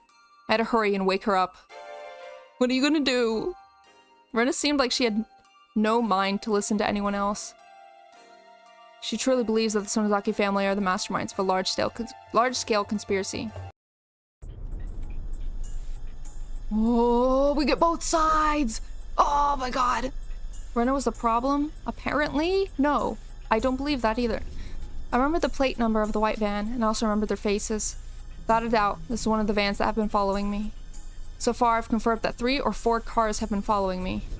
I could especially recall this white van because it followed me around the longest of all. People who are in the other cars must be the lookouts. The one in this van must be tasked with direct contact, like kidnapping or assassination. Lookouts secure the surroundings, and the ones in this van attack the target. There's a common maneuver involved in both kidnapping and assassination. Scrapbook said that too. So, I'd better watch out. Watch out because it was them, not the lookouts, who came to the school premises. I don't think they'll attack me while I'm at school. They're in the early stage of their covert operation now, hiding their fangs and claws until the last stage of their horrifying scheme. That's why they won't take action in the school, where people are watching. It looked like they were talking with Chie-sensei in a very friendly way. I could only hear bits and pieces of their conversation, but it sounded very suspicious. I tried to remember the chatter and the movements of their mouths, and I played my memory of it like a videotape in my mind. Oh no. Now we get her interpretation of, like, what they said. Hello. Oh, thank you for coming. It's very hot today, isn't it? Sure is. Blank, you blank today. Ha ha ha ha. Thank you. Well, you can start whenever you're ready. Yes, we'll start right away. My account manager told me to give this to you. I see the evidence is left blank on the blah. There shouldn't be any problem. Thank you so much. Alright, well, that is not suspicious. I feel like they're on opposite spectrums of paranoia, where Keiji has no thoughts, no brain cells, and Rena has too many brain cells, you know? Played the video again and again in my mind, and also paused it and played it in slow motion again to check many times. Then, something unbelievably horrifying started to emerge. There's no doubt that they're equated with Chie-sensei. I've never seen them visit the school before, so it's hard to believe that Chie-sensei is their contact. There's no doubt that they're the death squad under the direct control of the Sonozaki family. They have the local accent, which proves they were chosen from the Sonozaki Corps. The death squad was talking with Chie-sensei. They know each other. What's their relationship? Who's Chie-sensei anyway? During the dam conflict, Hinamizawa's school was closed and was merged with the one in Okinomiya. But the Onigafuchi Guardians didn't accept that, and they made a part of the Forestry Service building into a school. But needless to say, the school didn't have a teacher. It was only going to be a token form of residence.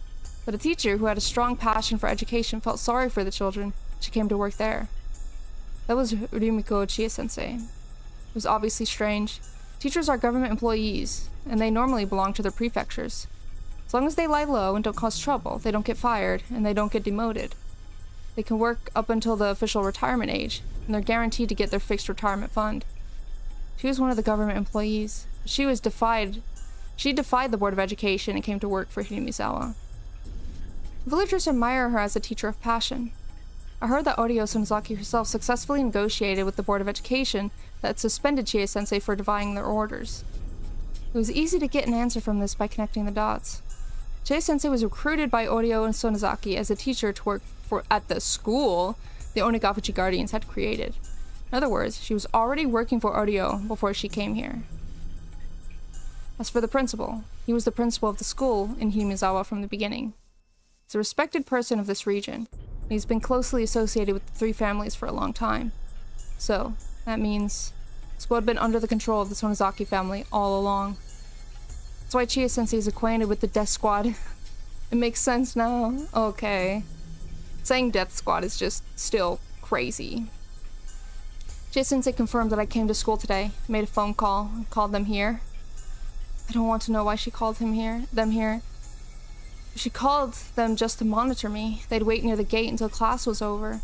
But they came onto the school premises. Why? Stop pretending to be a fool, Ryugu. Do you think nothing will happen if you pretend not to notice it? Think hard, and calm down, Ryugu. What will they try to do to me today in school? In school? How are they going to do anything with my classmates and friends around me? It's easy. Chie-sensei will tell me to come to the teacher's office during the last class of the day. What about my clubmates? That's easy too. Chie-sensei can easily make them go home early using her authority as a teacher. She can make up any reason she wants. Maybe the classroom is going to have carpentry work done today, so they can't stay in school. Oh my god. It sure is blank, you blank today, you blank, eh. Thank you, well you can start whenever you're ready. See, there's no doubt. Okay, this is actually crazy. They clearly said they're ready to do it today. And what else?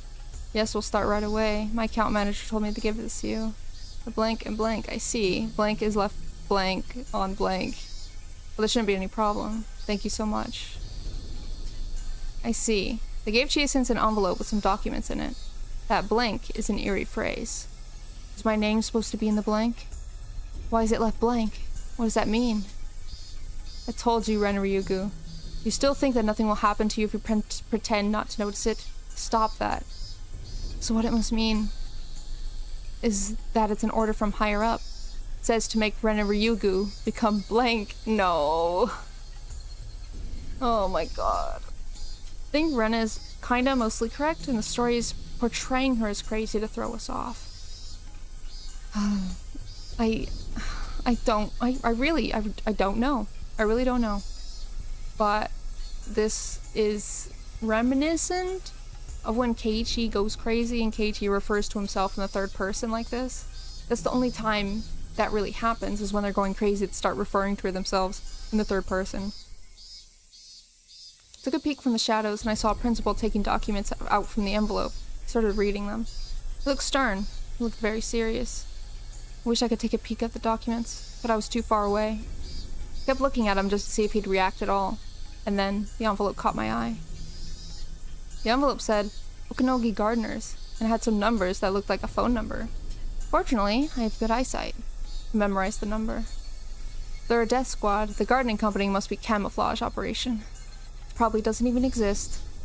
I wanted to find out. I looked for a phone. There's only one phone. It's in the teacher's office. Fortunately, the teachers were chatting in the hallway, looking at the gardeners. It was now or never. I made sure nobody was watching me go into the teacher's office. I rushed in and grabbed the phone on the principal's desk. Oh my god. I went over to the phone number in my head and dialed it up. I'm glad they have a touch-tone phone. It would have been difficult if it was a rotary dial. Somebody answered. I'd only have to ask, is this Okanogi Gardeners? Wait for the answer before hanging up. Should be easy. Connected. The number you dialed is...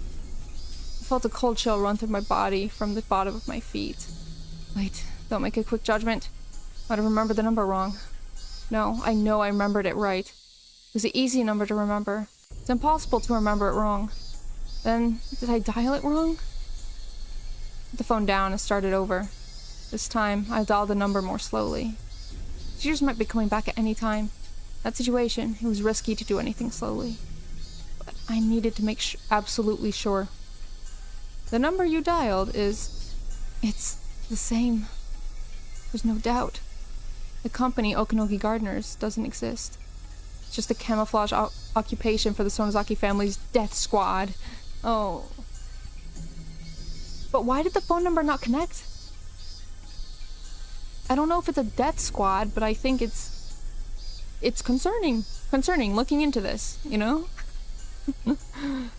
Please make sure the number you dialed... Please make sure the number you dialed is correct. The number you dialed is... I was too stunned to put down the receiver. Announcement kept running over and over again. The voice was cold and creepy. I hung up the phone and rushed out of the teacher's office. I ran to the bathroom and held my head in an attempt to cool down. Calm down, Rena. Calm down, Ren Ryugu. Stay cool. Ren Ryugu. I wasn't safe here anymore. If I stayed here, I might be erased, even in the open. They'd erase me? Why? They aren't certain that I have the scrapbooks. I told Keiichi-kun where I hid the scrapbooks. Yesterday I told him I hid them in my hideout in the garbage dump. Is Keiichi-kun in cahoots with the Sonozaki family? Oh no. Oh no. And with what Keiichi just got information-wise, she's gonna think that. Oh my god. Oh my god, it's all coming together. Felt as if my head was a pot that was cooking some dubious stew. There was only soup in my brain. I cut up clues, information, and facts just like I'd cut vegetables and threw them into the pot. Some of them were floating on the surface, and others were at the bottom of the pot. They were being cooked in a boiling soup. No, can't be. Keiichi-kun is on my side. He's the only one who's on my side. He held out his hand to me at the trash piles. There was no lie in that hand. When he grabbed my wrist, I felt nothing but his strong and pure heart. He promised me he'd be on my side. I shouldn't doubt Keiichi-kun. He's the only one I should trust. He's the only one who's on my side right now. I'm sorry. I'm sorry, Keiichi-kun.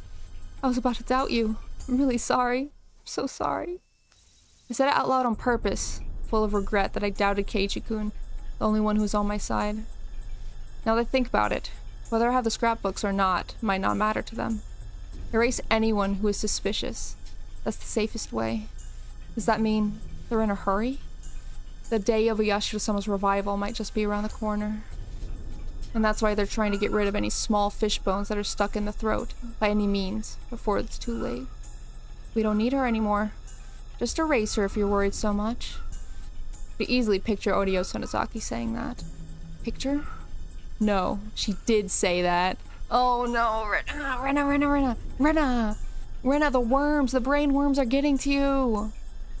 That's why they're here today. What should I do? What should I do? Should I wait until the school's over? I was like a fish in a pond. A fish in a pond full of brain worms. No matter how many times I escaped from the net, I was in the pond, and they own the pond. I didn't stand a chance. Then what should I do now? I couldn't keep escaping from the net. I should get out of the pond. I didn't know how to fight them. I didn't know who's on my side. I was about to give in to despair.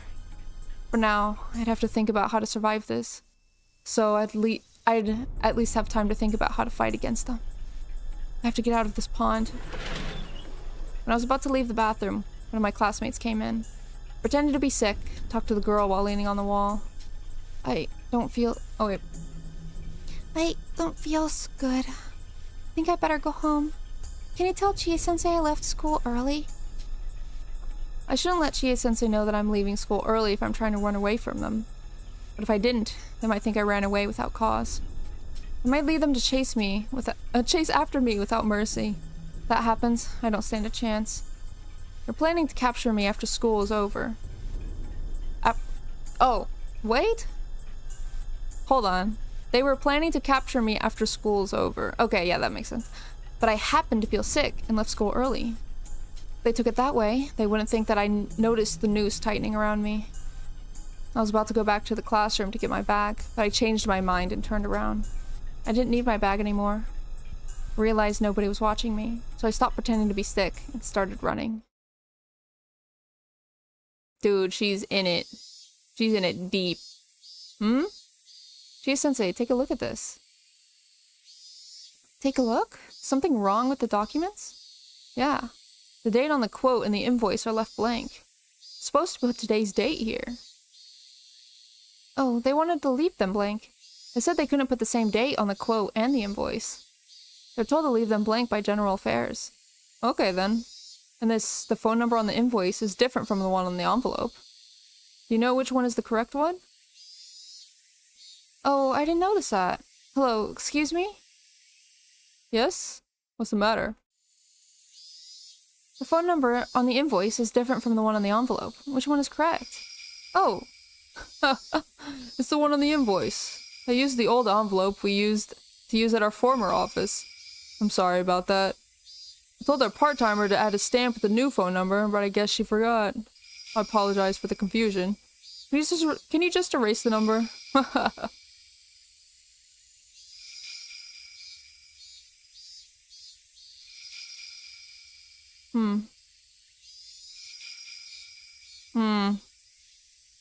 A likely story.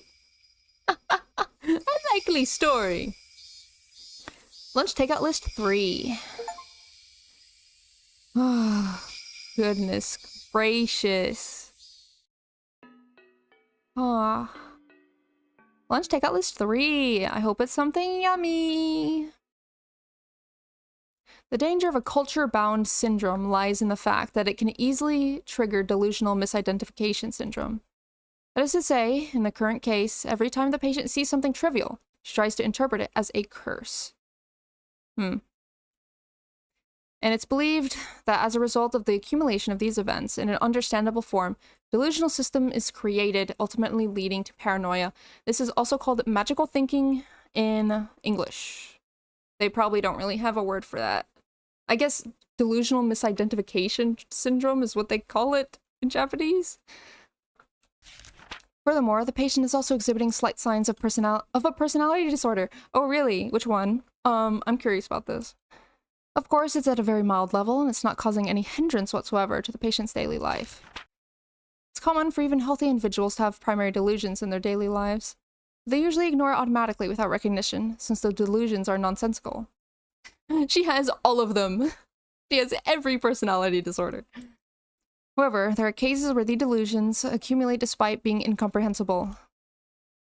It largely depends on the particular characteristics of the individual. It's believed that the patient shows relatively strong characteristics in this area. I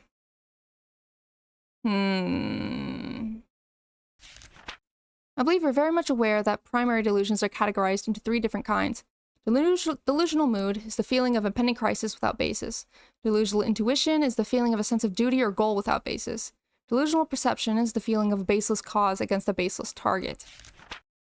In the patient's case, it's believed that these incomprehensible delusions accumulated act out simultaneously with the culture-bound syndrome, which triggered a delusional misidentification syndrome, and it ultimately caused the incomprehensible delusions to become understandable by interpreting them as a curse.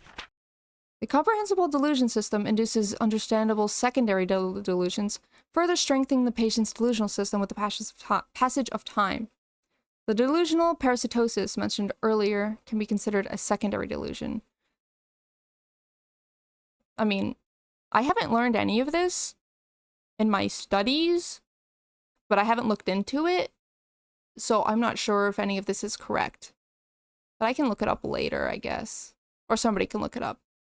But I don't know. I haven't heard of this before, but it could be right.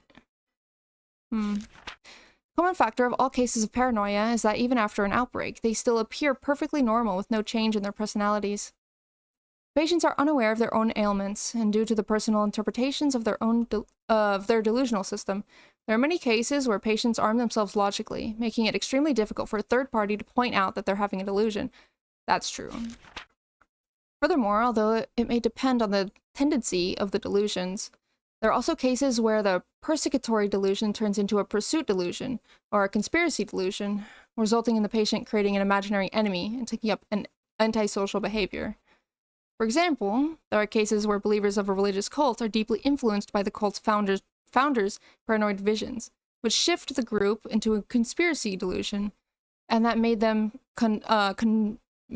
conduct antisocial behavior in the name of self-defense. Although no such cases have been reported in Japan yet, it could very well happen in the near future. Who is writing this? No such cases have been reported in Japan yet in its entire history? Or just recently? Fortunately, the patient hasn't reached that serious condition as of now. Oh, this is all Rena's psychiatrist talking. I completely forgot. Okay, so that patient being Rena. With proper treatment, she should be able to make a full recovery. Please make sure that her father also understands that this is not an unusual case, something caused by the accumulation of a number of innocent factors that anyone could have. The patient can be treated only by deepening her bond with her father. As long as she has that bond, she can certainly be treated. For the reasons above, if the patient is to return to her home village, I strongly recommend that the patient continue to receive guidance from specialized medical institutions. Please excuse me for writing such a long letter. Thank you for reading this until the very end. I don't know about that. I don't know about that. I don't know. I really don't know about that. Oh, I have to get out because the freaking song will copyright me. But, I don't know. I really don't know if I believe that or not. I don't think Rena is psychotic. She might be a little, just a tiny bit. But I believe in it, the theory. How we doing out there? Everyone doing good? Can we do another one? Would you guys like to do another one? So I'll take a 3-minute break, 3-minute commercial break while I go get some more water. And some food, maybe. And we can do another one, right? How we doing? Everyone doing good? Let me save. Okay. Okay. I think I'll most likely do another one. Because I want to know. I'll probably leave partway through and go to bed. Alright. You can't see, but I'm saluting you. I'm a sneaky user. Okay. I'll do a 3-minute commercial break on... It's on Twitch. On YouTube, you won't see anything. But... let's see... Okay. But I'll do a BRB screen if I have that. Yeah, I have it. Okay. Well, I'll see you guys in 3 minutes, alright? Make sure you guys get some water yourselves. Alright. Initiating commercial break. I'll see you guys in 3 minutes.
Holy moly, I'm so sorry if that bell noise was annoying as heck. How long has break been over?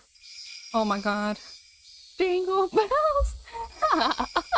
Jingle bells! It is Christmas, guys! Hi. I have with me fajita. Fajitas. Very yummy fajitas. So if I do a stream that's longer than 2 hours, I need some food. or else I'm gonna die. Oh, it's freaking good, dude. Anyway. Take a bite of fajita, take some drink of water. We're good. And you guys won't have to listen to the stupid jingle bells anymore. I hydrate. Think hydrate but food. I don't have any blood right now, bro. I got no blood with me right now. Maybe later. Okay. Alright. Time to jump back into Hinamizawa, fellas. I'm so ready. Okay. The only bad thing about doing this chapter is I remember how it ends. So it won't be super surprising for me when that happens. So that's why my reaction might not be crazy. But to that point, I don't know how it gets there. But, yeah. Do your followers have to give up some of their blood to you? No, you guys are my blood collectors. You guys get me more victims. Well, you guys give me blood first, and then you guys could go out and get more victims for me, and then they give me blood, and the cycle just continues until everyone has given me blood. So, you know, it's pretty good. Vampire mid-scream! Almost, yeah. They were mowing the grass near the fence. It was probably a cover to monitor the surroundings, just in case I tried to escape from the school. But they must have been thinking that would happen only after school was over. They seemed to have no idea that I already noticed their plan and was trying to run away right at that very moment. Couldn't use the front gate, since they'd find me easily. I moved behind the school building, just, made sure nobody was around the curry garden, ran through it, and dashed into the forest. She ran into the forest. I walked through the dense undergrowth, stepping on dead wood and climbing over fallen trees. After walking through the forest for a while, I came to a small road. No many back roads in this village because of our club activities. That knowledge had finally come in handy. So, what should I do now? I'm sure the girl already passed on my message to Chie-sensei. Those men must be going crazy by now, knowing that I ran away. Oh no, are we gonna see the other side and they're like, what the freak? Did anyone else talk to Ryuga-san before she left school? Everybody in the class looked at each other and shook their heads. Chie-sensei looked a bit upset that Rena left school early without telling her in person. Hold on. Let me make sure my cat doesn't eat my food. There we go. Sufficiently covered. Okay. Oh, Satoko! I haven't seen Satoko in like 10 years. Oh my goodness. Rena-san has been feeling sick these days. Meep. She left her bag here. What happened to her? I have a bad feeling about this. What? I think I know what's going on. I'm not sure, but I have a very bad feeling about this. She must have taken another ridiculous story seriously or something. I hope she won't do anything crazy. I hurried home. My father might be at his new job. He might have gone shopping. I wasn't around when I got there. Now that they're on the move, I'm no longer safe in my house. They're very dangerous people. They're trained to be capable of attacking the Ministry of Construction, and they actually pulled off the kidnapping of the grandson of the minister. Locked doors and windows doesn't mean anything to them. In fact, it'd be like I was hiding in a box, which they could just open up to get at me. I could no longer stay at my home. It's very sad, and very frustrating. I killed Rina and Tepe, and finally regained a peaceful life with my father. How could this happen to me? L friend Keiichi. You know, that's the truest thing that's been said today. My gosh. Like, the whole thing could be summed up as L friend Keiichi. That should be the title of the freaking stream right now. How could this happen to me? Remember what Keiji-kun told me before. Expressed my feelings better than anything. Takano-san left us a huge parting gift. Why did she give me those terrifying scrapbooks? Why did she tell me the secret of that unthinkable conspiracy? She got me into this. I didn't do anything. It's all Mio-san's fault. But who was interested in her stories? I was. Who let her continue talking? I did. I did that out of curiosity. Who let the memories of Ibaraki return and told Mio-san about them? I did. I depended on Mio-san, hoping she could somehow save me from the memories I'd been trying to forget. I shouldn't have remembered anything about that bizarre incident. If I hadn't, I wouldn't have gotten involved in that unthinkable conspiracy. I could have just played around with my friends today. But even if I didn't know about the conspiracy, it'd still continue behind the scenes. I would have been one member of the mob running in a panic, not knowing what's going on the day of Oyashiro-sama's revival. I would have just been swallowed up in their conspiracy anyway. Would I be happier if I faced that day without knowing anything? Would I be happier if I struggled, knowing about it and ending up swallowed by it? If I'm going to end up the same way, no matter what I choose to do, I'll fight. I'll choose to fight. Because that's how I seized my happiness before. When Rina invaded my home, seducing my father. Felt like it was the end of the world. Lived on the verge of despair every day. Hold on. Hold on.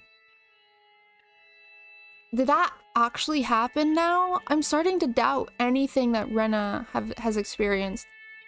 What if Rina... No. Rina was confirmed to be bad, right? Like, confirmed. She was bad and was going to treat the father badly, right? That was confirmed. That wasn't her being whatever. I thought that was the worst misfortune that could befall anyone. The way things are going, it wasn't really that bad at all. I had only 2 enemies. Rina Amamimiya and Teppei Hojo. I knew my enemies, and I knew how many there were. I lured them out one by one, and I attacked them in the dark. It's a very easy problem to solve. What about this one? I don't know who my enemies are, and I don't know how many, or how strong they are. Even the people I once trusted might be my enemies. Can't possibly be sure. It's totally different from the previous problem. This might be the end of the world. This time, it really was the worst thing that could possibly happen. But is that really the case? With Rina, I felt like it was the end of the world. But I no longer think it was that bad. So, this might turn out to be an easy problem to solve in the end. I might be able to laugh about it someday. I know that day will come. I know it for sure. So, I shouldn't think that this is the end of the world. Let's fight. I can fight. I can still struggle. I'd eat grass and drink mud if I needed to. I'm going to bet on the 1% chance even though it's unbelievably small. Dude, same? We're both gamblers. If Mio-san didn't leave me the scrapbooks, I wouldn't even been able to sit at the table to bet. Oh wait, hold on. I made the gambling reference. But then she did. Or I did? Or she did first. She did. I was lucky that I received the scrapbooks because they gave me the chance to choose my future. If I don't fight, they'll spread the terrible parasite, and this village will face a great disaster. According to the legend, when the demons first came out of the swamp, people became demons right after being infected. Wait! Hold on. If I don't fight, they'll spread the terrible parasite, and this village will face a great disaster. Is that the disaster that killed everyone in the Satoko chapter? When Keiichi, like, fell off the bridge and, like, passed out for, like, 3 days? Is that the great disaster that happened? Maybe? And it happened while they were inside the village. These days, symptoms appear only when infected people leave the village. That only applies to the later weak parasite. The original parasite can reenact the curse of Oyashiro-sama even when the infected are in the village. The legend of Oyashiro-sama will be reborn. Humans and demons will start killing each other, and Oyashiro-sama will come down to pacify the disaster. That's what they want. They want people to prostrate themselves before that miracle, and only the people who truly worship Oyashiro-sama will be saved. I see. I know their true intention now. They're going to reenact the legend of Oyashiro-sama. After all, the villagers always say that Rika-chan is his reincarnation. The stage is all set. They're going to use the parasite as the curse. So, how are they going to make it look like Oyashiro-sama came down to pacify everyone? I get it. They must have some kind of medicine. Specific cure for the parasite. When they recreated the stronger form of the parasite, they found a cure for it at the same time. They're going to use this cure to save only those people who believed in Yashiro-sama. As a result, this village will only have those fervent believers. Enrico was found dead before the disaster. Was that Rena? Rika was found dead before. I don't remember how Rena was that chapter. But I think she was normal? But that could have been Rena killing her? Maybe? This is a mysterious game, not gonna lie. Wait, you don't know the game? This is so far in. This is so far in. Are you sure it's okay for you to watch this? I mean, if you're okay with it, but it is very far in. So, you know, spoilers and junk. They're going to make themselves the absolute rulers of Hinamizawa. Wait, still might be underestimating them.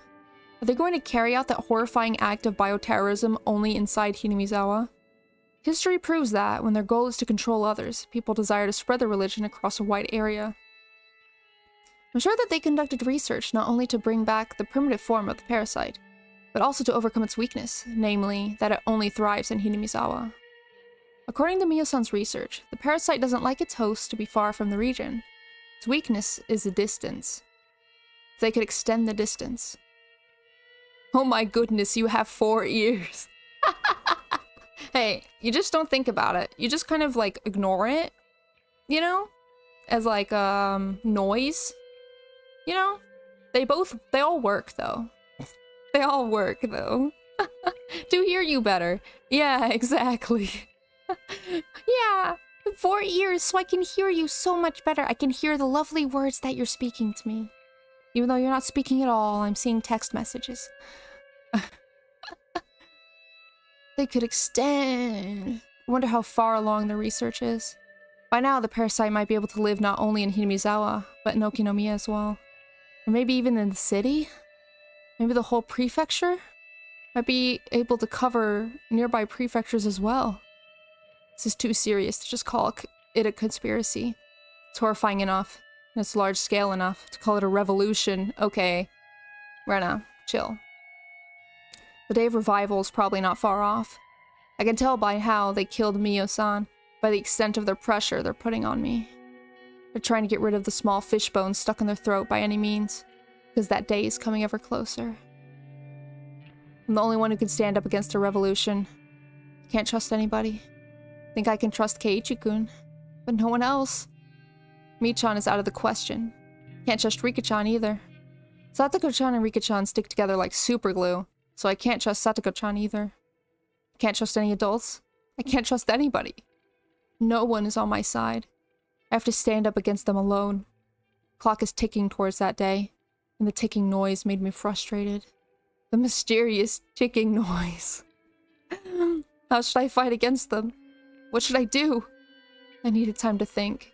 I needed a place, a safe area, where I could concentrate on thinking. Fortunately, I had such an area already. My hideout at the garbage dump. Nobody ever goes there, so it's safe. Even if they found out about that place, I'm familiar with its surroundings. I know escape routes and the places where I can hide. But it has a big shortcoming as a hiding place. It's not hard to imagine what that is. I don't have any stock of food there. That's why I came home. I opened one of my father's drawers and took out his cash box. Contents haven't changed since the last time I looked inside. There are many new 10,000 yen bills in the cash box. I took them all. Couldn't tell how many bills there actually were.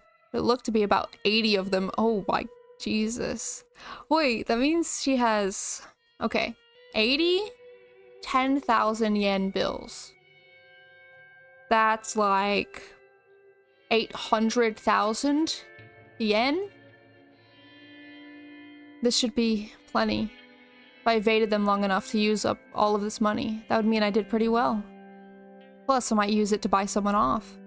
You can never have too much money, especially in a situation like this. I didn't take the bank book. If they were waiting in ambush at the bank, I'd be done for. It's too risky to withdraw money at the bank. I grabbed my backpack, took the key for my bicycle, put everything I think would be convenient to have into the backpack. I didn't care if it got heavy. I'd choose what was necessary to carry around later at my hideout. There ended up being something I didn't need. I could leave it there. I looked at the clock. It had been 30 minutes since I came home. I stayed here too long. I rushed out of the house. I went to a small convenience store and bought as much sweetbread and canned food as I could fit in my backpack. Jesus. An old lady was at the register, probably suffering from dementia. And she showed no interest in the extraordinary amount of food I was buying. But as soon as the manager of the store checked the sales that night, he'd find out. He'd find out what? That you like soup? Ugh. The idea didn't bother me, because I no longer walk around the village in the daylight anyway. Becomes a vampire. My backpack was full, and the cans hurt my back as I walked.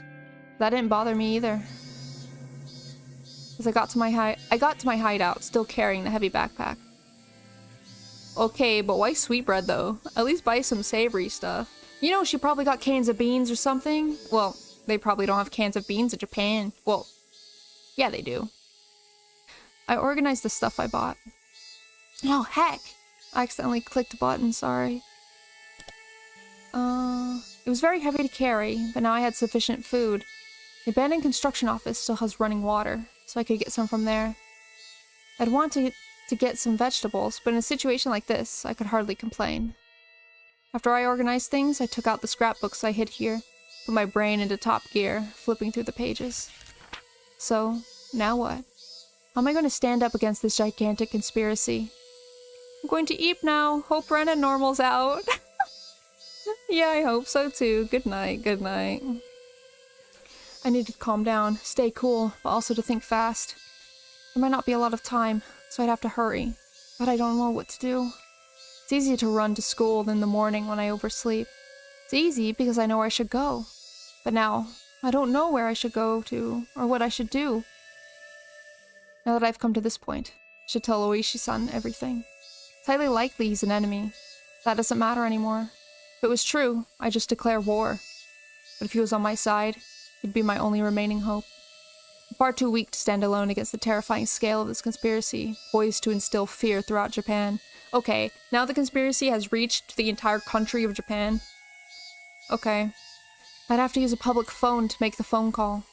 There's only one public phone in this village that stands at a place where it's hard for people to spot you. That phone booth. The phone booth that has had many things happen in it. That phone booth where many people have died in. It stands in the middle of nowhere, when nobody really comes around.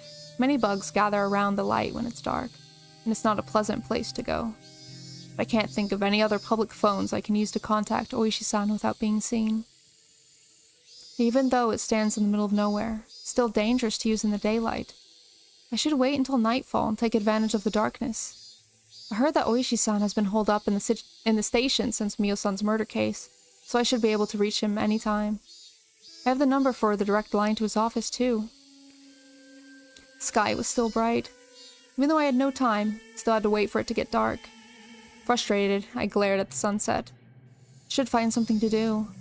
Couldn't waste any time that I had, so there must be something to do. Sorry. I'm alive. The parasites are kicking in. After I thought about what I could do, I found there was something I wanted to confirm. Something I've been worried about. I couldn't do anything else before it got dark anyway. Staying here, doing nothing, would just make me more frustrated. I made my decision and left the hideout. Rena's father paced up and down restlessly in front of his house. A bicycle appeared. Its rider ringing the bell. Police officer! Here! Over here! Police officer from the Hinamizawa police station had shown up. Having rushed to get there, he was breathing hard. Hope he didn't wait too long. Please tell me what happened. I know I locked the door before I left. But when I came back, the door was left open and... He led the police officer into the house. And, look, my cash box was left open in my room. Is this how you found it? You didn't touch anything? I didn't touch the cash box itself because I thought they might have left fingerprints. I did touch the contents a little bit to check what was missing. And what did they take? They didn't take my bank books or my personal seal, but they took the cash. They didn't take your bank books or personal seal, huh? You were lucky. Professional thieves today don't take bank books because they know how easily they can be caught by using them. This might be a professional cat burglar. It's just Wenna. Instead of taking the cash box with him, he opened it here. He has to be a pro. So, how much cash was in there? Haven't counted it for a long time, but I believe there were about 110,000 yen bills. Ah, I see. Did you tell anybody that you had that much cash in there? No, I didn't. But they probably know I kept some cash in the house. They? Who are they? Can you tell me more about them? Well, it's kind of an embarrassing story. Her name is Rina Mamiya, and just then, the phone rang. Oh, excuse me, I'll go get that. Please give me a minute. Grab the phone. Hello, this is the Ryugu residence. Ah, hello? This is Mayabara. Is Renaissance there? No, she hasn't come back from school yet. She hasn't? I'm very sorry, but I'm in the middle of something right now. Can you call back later? I'm sorry, bye. Oh no. Keiichi being like, hey, Rena is missing? He hung up after that. What is Rena doing? Wait, red text. Hold on. I've been thinking this for a while. The text has slowly been getting more red over time. As if you remember at the beginning of the chapter, the text was more pink. And earlier I was like, is that really Rena's text? Because it was more like an orange. And now it's pure red. The parasite has made the text red. The beach that makes you old versus the parasite that makes text red. I was stunned. It didn't look like anything had changed on the surface. It's hard to find this place at all because it perfectly blends in with the surroundings. I only found this place again because I remembered there was a tree with a big lump of wood on it nearby. The spot where I buried the corpses was perfectly camouflaged, as if nothing had happened. That's why, at first, I thought I came to the wrong place. But I could make certain once I stick a shovel in the ground. Should be able to tell right away whether this place was dug up before or not. After several false starts, I found the exact spot where I buried the corpses. But the biggest problem of all is that there were no bags in there at all. Why? How come? Did I bury them deeper than this? No, I didn't. I remember exactly how deep I buried them. I know I didn't bury them deeper than this. I wasn't expecting this. I came here to check the corpses. I wanted to do that to kill some time. I didn't want to stay in the hideout doing nothing. So I came here to check the corpses I buried were still there. I'd make sure that they were still there, and I'd feel relieved. It was supposed to go like that. This was such an unexpected turn of events that I broke out into a cold sweat. What's going on? What's going on? I don't need to calm down to think about what happened. Corpses can't come back to life and crawl out of the ground. Someone must have dug them out. Who did it? And for what purpose? Did anyone happen to see us burying the corpses here? And did they dig them out after we left? What if they handed them over to the police? No, it can't be. It's been quite a while since the day we buried them here. It was before the Watanagashi festival. So if the police did find the corpses, when Oishi contacted me, he had to know about Rin and Teppei. But he didn't tell me anything about them. I don't think he was hiding anything on purpose either. So that means the police don't know about Rin and Teppei yet. Then why are the corpses gone? That would leave only one answer. Who knows about this place? One of us came back here, dug out the bags, took them away. The first person who comes to mind is Mion. I mean, the Sonozaki family. But I can't think of a reason why they would do that. The murder of Rin and Teppei has nothing to do with them. I'm sure they don't want to get involved either, let alone falsely accused. They must want to stay as far away from this case as possible. Why would they want to keep the corpses? It's like keeping a joker even though you'll lose if you have the joker by the end of the game. If I was Michan, what would I do? What would I do if I was the club president? The joker is a card that you want to get rid of, at least in the game I mentioned earlier. But it becomes a powerful card in other games. What kind of game would that be? An electric shock ran through my spine. At the same time, I realized it. They are one step ahead of me. Sonozaki family got the corpses to use them as a joker, as a wild card, trying to use them to sell me out to the police. Sonozaki family is trying to kill me using their death squad, but they want to have insurance just in case they fail. The thing they're afraid of the most is that I might work together with the police. They could prevent that from happening. I'd have no one to work with. If that happens, I could no longer run away from them. I'd still be a fish in their pond. They're going to use the corpses to sell me out to the police for the murder of Rina and Tepe. If the police started seeing me as a suspect, they'd never listen to my story. They could have been my last hope, but this will certainly turn them against me. But I'm sure the Sonozaki family doesn't want to use their joker unless absolutely necessary. After all, me and Sonozaki helped bury the corpses. Plus, they don't want the police to hover around Hinamizawa when the day of revival is so close. I'm going to call Oishi tonight, and I'm going to ask him for help. Dog, you do have 4 ears. I know this. You think I do not know this? It is my body, bro. My own body. I know it's got 4 ears. What's the problem? You never seen someone with 4 ears before? Well, first time for everything, isn't it? It's kind of ableist, isn't it? To make fun of someone for 4 ears, huh? Right. Serious business. I'm going to tell him everything, including the things I haven't even told Keiichi-kun. I don't know if Oishi will believe me. This is a gamble. My chance of winning is very small. Plus, my worst enemy has the joker, the bags with the corpses inside. I'm impressed with Mion. That's just what I'd expect from the leader of our club. This is a battle I'm betting my life on. To Mion, this is like a board game, taking place across Hinamizawa itself. I grinned, repeating to myself that it's just a game. Put my life on the line for every club activity we do, because I don't want to suffer the punishment. This time, that's become the literal truth. There could be only one reason why they're trying so hard to drive me into a corner. It's because they're afraid of me. They assumed I was just a little girl with no power, running about in confusion. But my enemy must not be thinking that way. If they didn't think I was a threat to them, they wouldn't take risks like this to drive me into a corner. That means the scrapbooks Miyo-san left me must be way more dangerous to them than I think they are. I see. They have a joker, but so do I. The joker I have is so deadly and so powerful that it can break their plot into pieces. That's why they're so eager to find me. A cornered mouse really can bite a cat. Felt my fear towards my enemy fade away all of a sudden. Just as I fear them, so do they fear me too. Dude, Ren is insane. Like, literally. We're listening to schizophrenia right now. This is crazy.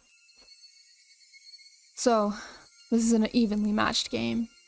I don't have a bad as hand as I thought I did. I was right to come here.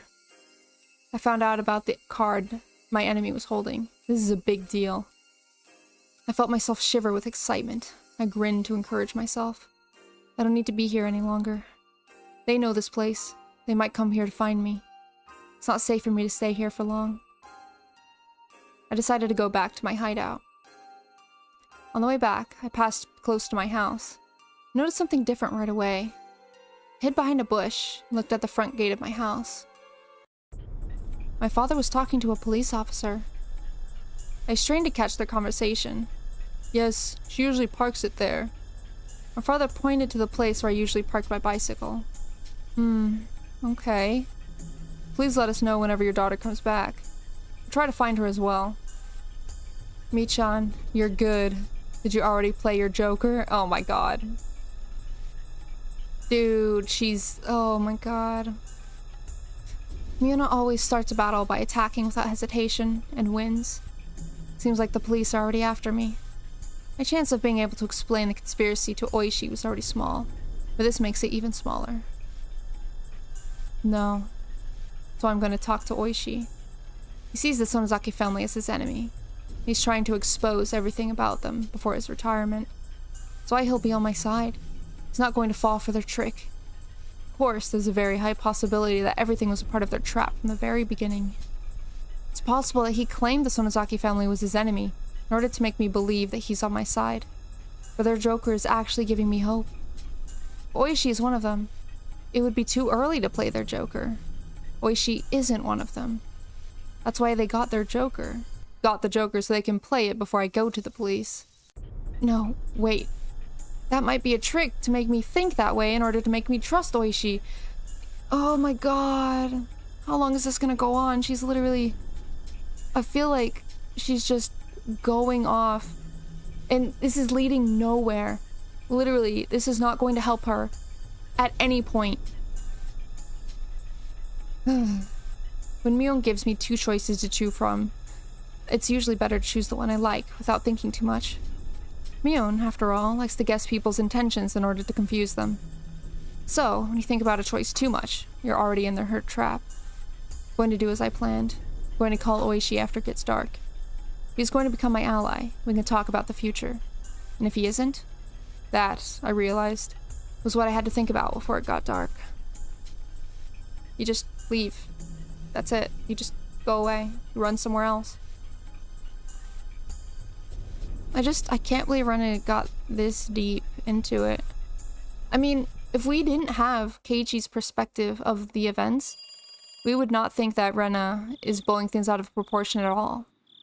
Like, but now we have Keiichi's perspective, and Rena's just misinterpreting people's intentions to make them seem way worse than they are. So who knows about any of the previous chapters could have been like this. No, don't worry about calling so late. I don't get paid overtime, but I'm on duty as long as I'm here. I started the conversation with an ordinary greeting to try and gauge his reaction. It's a 50-50 chance that Oishi is one of them. If he's their pawn, he'll either lure me out somewhere so he can arrest me, or he'll ask me where the scrapbooks are. But even if he didn't, that wouldn't prove anything. It's going to be difficult to determine if he's on my side or not, and I'd have to tell him about the scrapbooks no matter what. My heart's beating very fast. Even if I was sure that Oishi isn't the pawn, I'd still have to make him believe such a crazy story. I'd have to do that over the phone. Worrying wouldn't do anything for me. This is, I know, a gamble. I have but a small chance of winning. If I didn't put my chips on the table, the game wouldn't even start. I told you a little... Oh, great. I haven't done her voice in a while. A while being like an hour. I told you a little about this before, but I think somebody's following me. Are you sure about that? Yes. I wasn't sure before. I thought it was just my imagination. But things have changed over the past few days, and now I'm certain. What do you mean things have changed? A few cars have been following me. One of them is a white van with 4 men in it. They disguise themselves as gardeners, but they're actually attack units. Attack units? You mean the Sonozaki family's death squad? Wait. How does he know about that? How does he know about that? Yes, I'm pretty sure that's them. They came to my school today. I managed to escape from them in time, but it was very close. Why would they do that? Do they think you're trying to sniff out their connection to Tomitake's murder? Oishi hasn't mentioned the scrapbooks yet. Sounded rather unusual to beat around the bush like that by mentioning Tomitake's murder. But I haven't told him about the scrapbooks. It could be a legitimate reaction. To tell you the truth, I just heard some bad news. I wanted to confirm it a bit more before letting you know, but we did promise to share new information with each other. So this is what I heard. It seems like the Sonozaki Corps and Okinomiya are on the move. Are you talking about the Sonozaki Corps? Yes. You might find it a bit of a shock. They ordered their greenhorns to find a certain person. Wait, hold on. That's Oishi talking. They ordered their greenhorns to find a certain person. Certain person? My heart stopped for a moment upon hearing that. Are they... It's hard to believe, but you're the person they're looking for. They're trying to find you. I just got this information, so I don't know the reason why, but they're mentioning your name. Hold on, I need to double check that this is actually Oishi talking. Oishi hasn't been in the scrapbooks. Unusual to beat around the bush. I haven't told him about the scrapbooks. Could be a legitimate reaction. And then, to tell you the truth, I got some bad news. I wanted to confirm it a bit before letting you know, but we did promise to share new information. That's what I heard. It seems like they're on the move. So Sonozaki. Okay, got it. So, you believe my story that my life is in danger? Yes. Matches with my information perfectly. Ryuga-san, what is going on? Do you have any idea? What they're really looking for are the scrapbooks I have. They want to know where they are, and they believe that I'm hiding them. They must be thinking that they'll be able to hide the information in the scrapbooks forever if they succeed in shutting my mouth. But I couldn't tell Oishi about that yet. I answered his question by asking him a question. What about you, Oishi-san? Do you have any idea? I can't think of anything. No, I'm afraid I don't. It's hard to believe that the Sonozaki Corps are using the resources to capture an individual like you. But it's true. It came from a reliable source. Might be the Sonozaki family who are after me. Not just the Sonozaki Corps. It's very unusual for them to take action like this. They only do this when one of their people runs away with their money, or something like that. It's usually about some kind of trouble within their group. They've never done things like this to an honest person like you. Well, I'm honored to be the very first one, but I need you to do something other than tell me that they've never done this before. I understand, Ryuga-san. Please calm down. Isn't it your turn to tell me something now? What do you mean? Like I said, Sonozaki Corps don't take action like this often. They might be under some kind of misunderstanding, but still, it's very unusual that they would do something like this. Are you sure you have no idea? She needs to tell him. You could have gotten them confused about something without you knowing it. My guess is that you sniffed around the Sonozaki family, found out a secret of theirs, or they think you did. Can't lead them to mobilize like that by doing nothing. What you did must have been obvious to them. Are you sure you have no idea? Is he my ally or my enemy? I still can't figure it out. This is it. Make your decision, Ren Ryugu. Maybe they're after me because I have Mio-san's scrapbooks? Mio-san? Mio Takano? Her scrapbooks? What do you mean? If he was my enemy? If he was my enemy? Oh, hydrate. Thank you, thank you, thank you. Hydration is very important. Ah. If he was my enemy, he wouldn't be able to hide his excitement. But his voice remained steady, and it didn't sound unusual when he said the word scrapbooks. Well, I met Mio-san at the library a few days before she was murdered. We talked and got along well, so she let me borrow some of her scrapbooks, in which she wrote about her studies. Scrapbooks? Her studies? Yes. Mio-san was studying the history of Hinamizawa. She summed up her findings in those scrapbooks. I think when they killed Mio-san, they found out that some of her scrapbooks were missing, and also that she gave them to me. They're after the scrapbooks? Ryuga-san, what in the world are you talking about? She collected all of her research on Hinamizawa and its ancient past as Onigafuchi into these scrapbooks.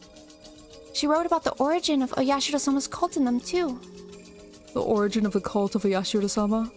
You mean the story about the man-eating demons? Yes. In her research, she discovered a very important secret about Oyashiro-sama. The secret was extremely blasphemous for the people who worship him. I see. Those people, most devout believers, couldn't accept the result of her research. Oishi was taking notes. Could hear him writing something while he spoke. They killed Mio-san, and they're trying to get at her scrapbooks. They weren't sure that I had them, so they followed me to find out. But I think they changed their plans yesterday. They're now trying to kill anyone they think is suspicious. I see. That doesn't sound good at all. I'm going to arrange a security detail for you. Let me take a look at the scrapbooks too. Might be able to find some clues about her murder. No. I mean, they might have pawns inside the police force, so don't worry about me. I can look after myself. Same with these scrapbooks. They're going to try to destroy them, even if they were kept at the police station. You might be right. The Sonozaki Corps is chasing after you because of an order from the head of the Sonozaki family. That means our enemy is the Sonozaki family itself. If so, I'm afraid I really can't guarantee that we don't have a traitor among us. Among us. Can somebody do the Among Us? That's what I'm saying. Please don't worry about me. I have a favor to ask you. It's very important. Go ahead. What is it? According According to Mion-san's research, there's a horrifying conspiracy at work in the shadows of Himenizawa. It's about to be carried out. Oh, Jesus Christ. Among Us! Among Us is real. Among Us is real. Oh my god. Ask and you shall receive. Thank you. Thank you. And it's about to be carried out in the near future. A conspiracy? What's that about? I got tense all of a sudden. If I tell him everything, it's gonna sound like a big lie. I should leave out the bizarre sounding parts for now. Actually make the story more credible. Fanatical worshippers of Oyashiro-sama are the ones behind the conspiracy. Since the Meiji era, belief in Oyashiro-sama has slowly disappeared, so they're trying to revive the majesty of Oyashiro-sama that the people of Onikafuchi once worshipped. Go on. I'm listening. I'm just writing this down.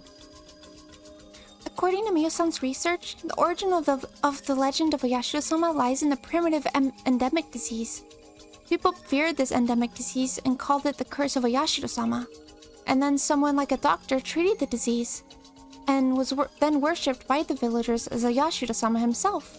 The village was then under his control. Oh, I see. That's interesting. Go on. The endemic disease was caused by a parasite unique to this region, but it became weaker with every generation, and now it doesn't do any harm to people, as you can imagine. To them, a harmless endemic disease means no curse of Oyashiro-sama. No curse means no savior. They can't keep the sanctity of Oyashiro-sama like that. And to revive the sanctity of Oyashiro-sama means they have to revive the endemic disease, right? That's right. They want to recreate the legend of Oyashiro-sama in order to make Oyashiro-sama a deity again. That's why they're trying to create the original parasite, because it can bring the more powerful strain of the endemic disease. The true intention of this series of mysterious deaths was to test the results of their research.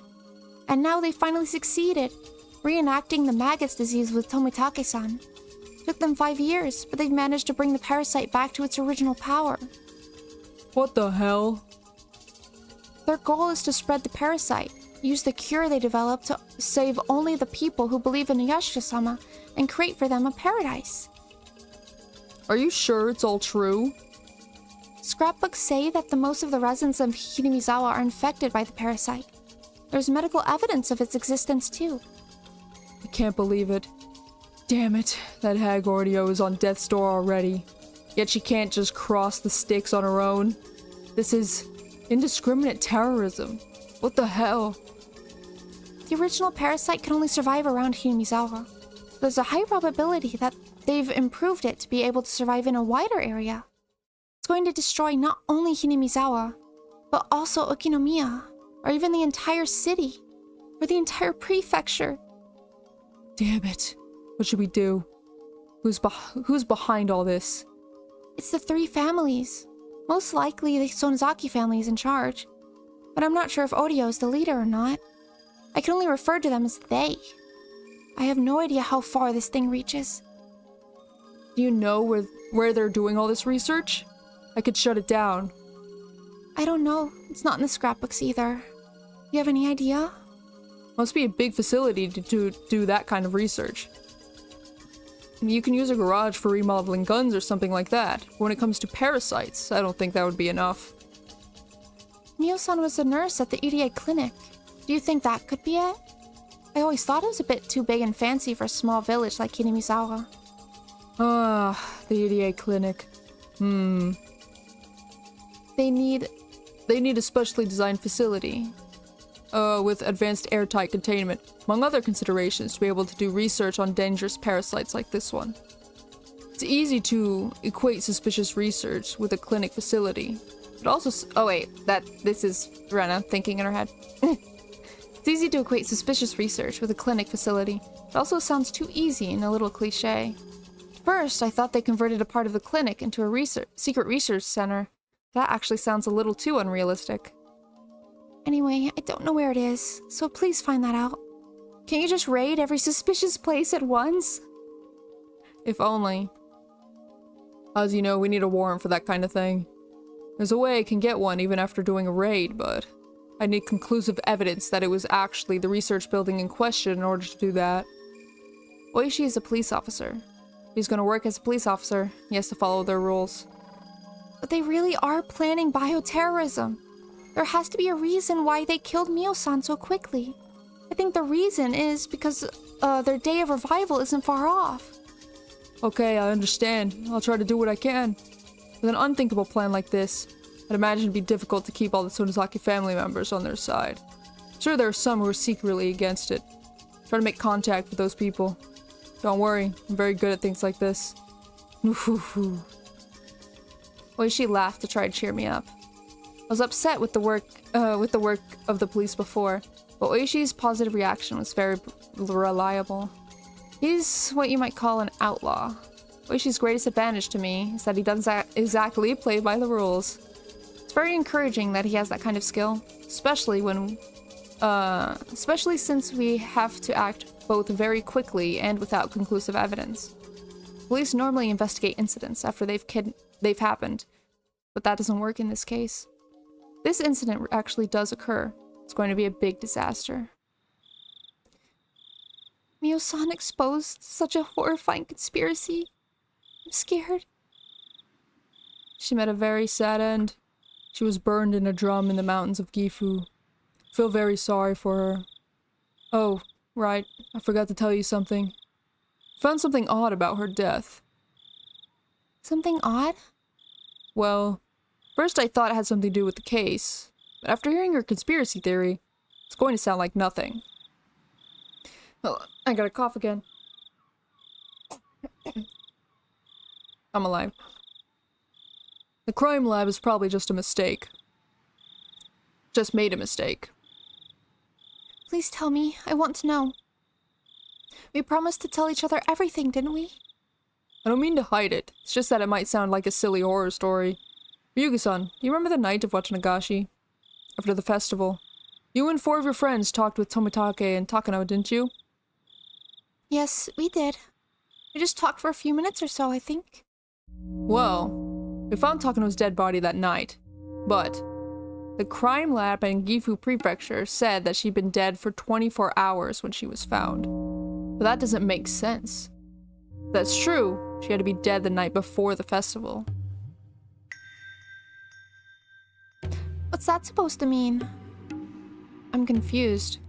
She was found dead on the night of Wachanagashi, and she had been dead for 24 hours. That means... In short, it means she was already dead on the night of Wachanagashi. So the Takano whom you saw on that night was a zombie. I got you, didn't I?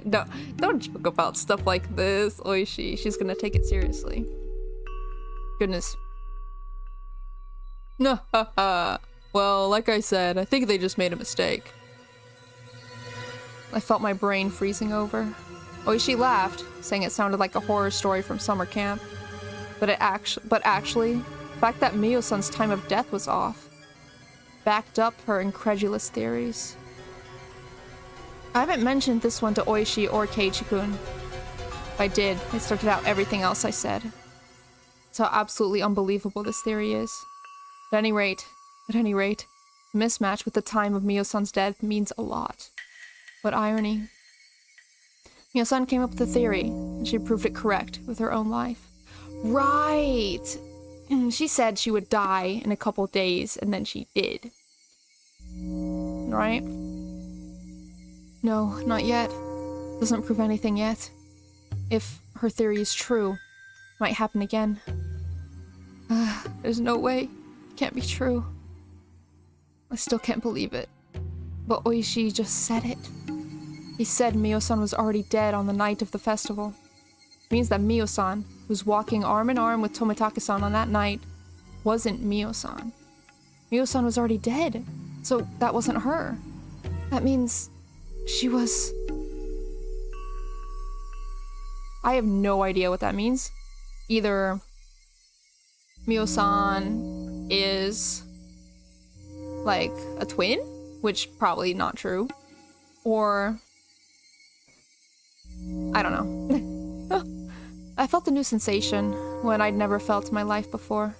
It wasn't an ordinary kind of dread. It was fear of the truth. No fear is worse than the fear of accepting a truth that you don't want to believe. Compared to this fear of being stalked by the Sonozaki family or being burned alive in an oil drum looked silly. Hear me out. Skinwalkers. They did mention the South and desert earlier, and that's where skinwalkers come from, right? That's how deep of a fear I felt. And I felt it crawling all over my body. Ryugu-san, please listen to me. I understand you don't trust the police. It's true that the Sonozaki family has control over the entire city. There are some traitors at my station too, but you're in danger. You can trust me. I want you to trust me as an individual person. I can provide shelter for you, in a place nobody knows but me. Please trust me. I don't doubt Oishi at this point. I actually think he's very reliable. I would have said yes without a second thought. But the situation has drastically changed. If Mio-san's death backs up this unbelievable truth, I trust Oishi. I believe he'll find the enemy and take them down. I'd rather protect myself on my own than let someone else do it. The unbelievable truth is real. That I couldn't trust anybody except myself. No, even myself might appear before me too. Oishi-san. Oh wait. Oishi-san, thank you so much. Anyway, please find the research center and put a stop to their conspiracy. I'm gonna hide somewhere for a while. I'll call you again. I noticed I'd been on the phone too long. I'd been using this phone booth with a light on it in the middle of the darkness. In other words, I'd been telling everybody I'm here.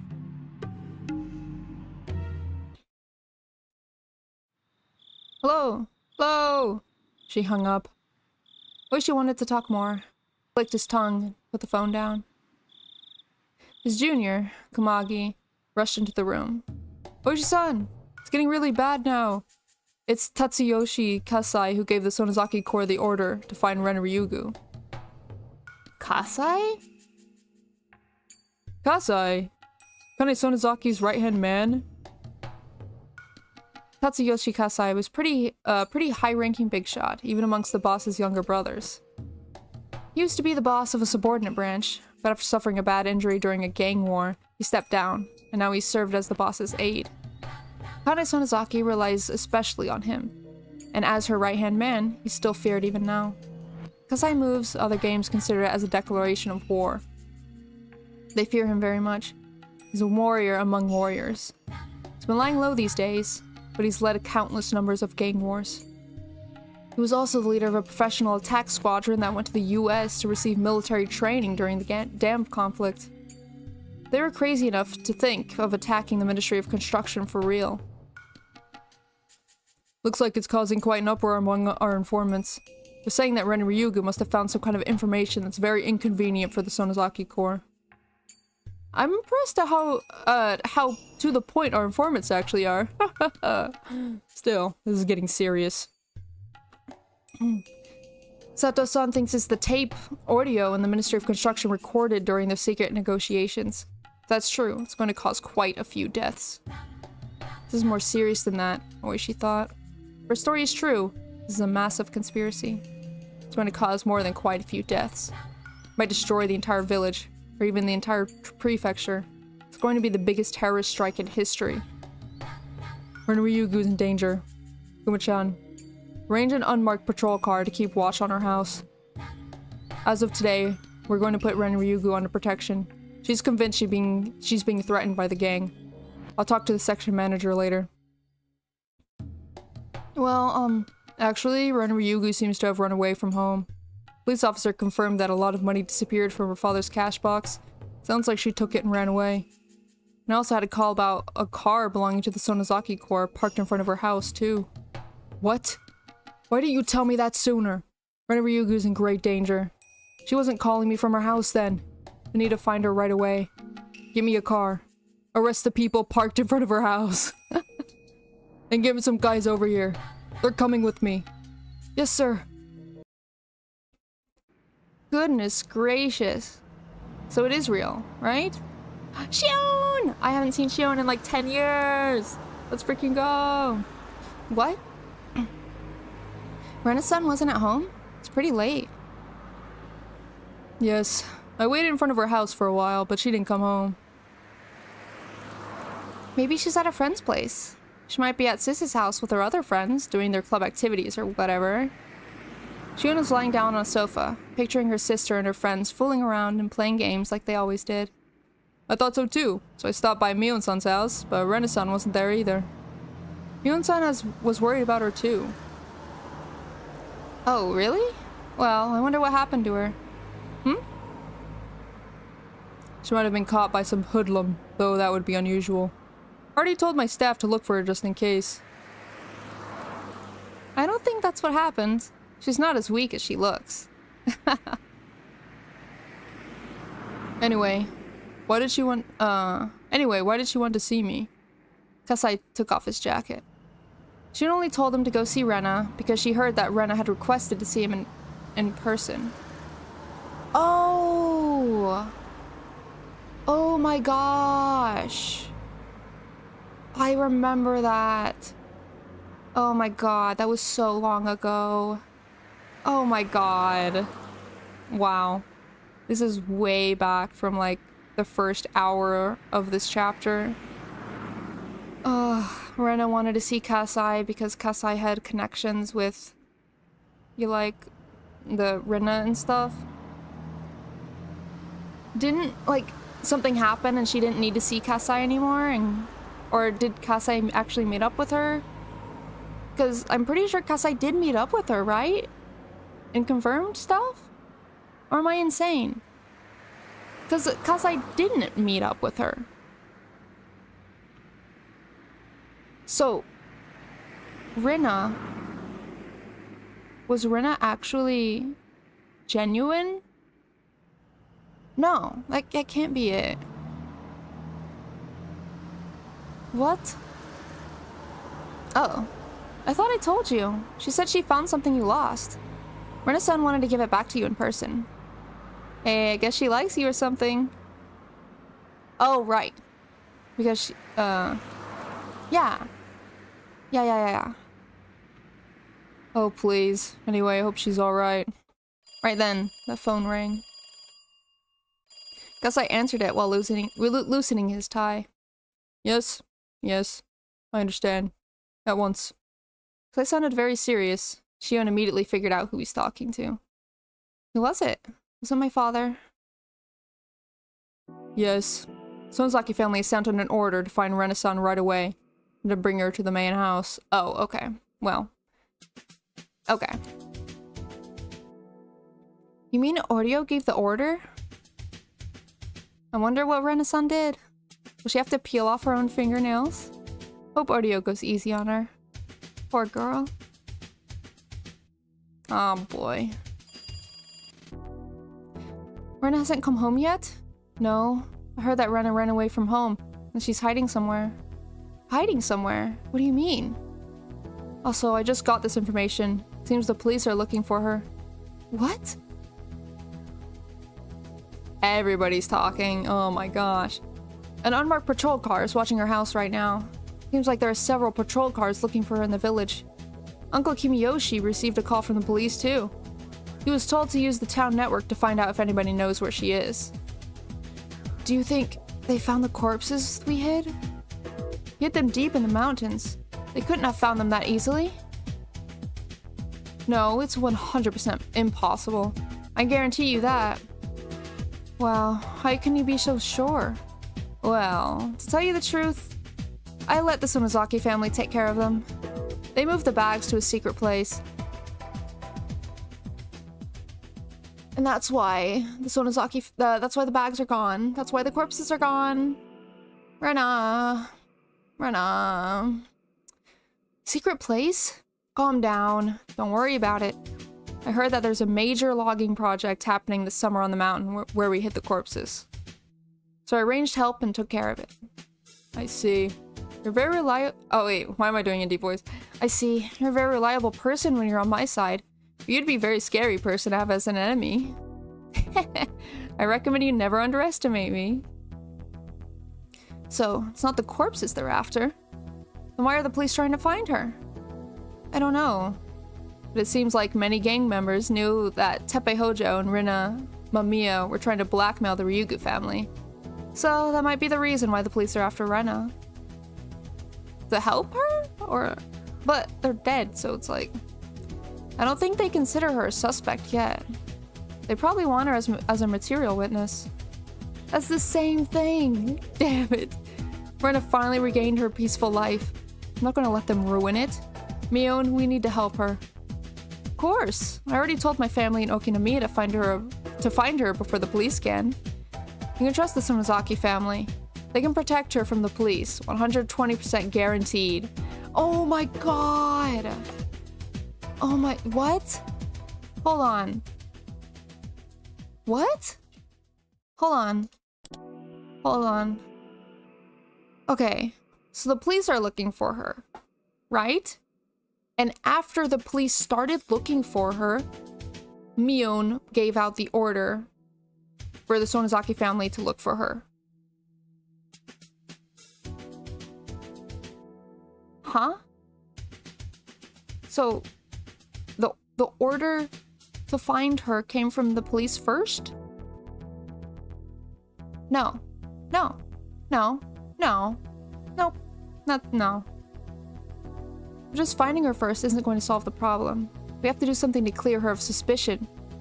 I'll think about it after we found her. We can have as many alibis as she needs, and as many witnesses for the alibis as necessary. We have very good lawyers, too. We'll never abandon our friends when they're in trouble. That's right. We can save Rena. Damn it, I wish I had more... I could do more than to depend on you, Mion.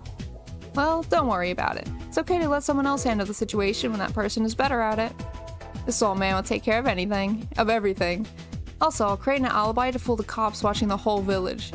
Say Rena was spotted near Gogura.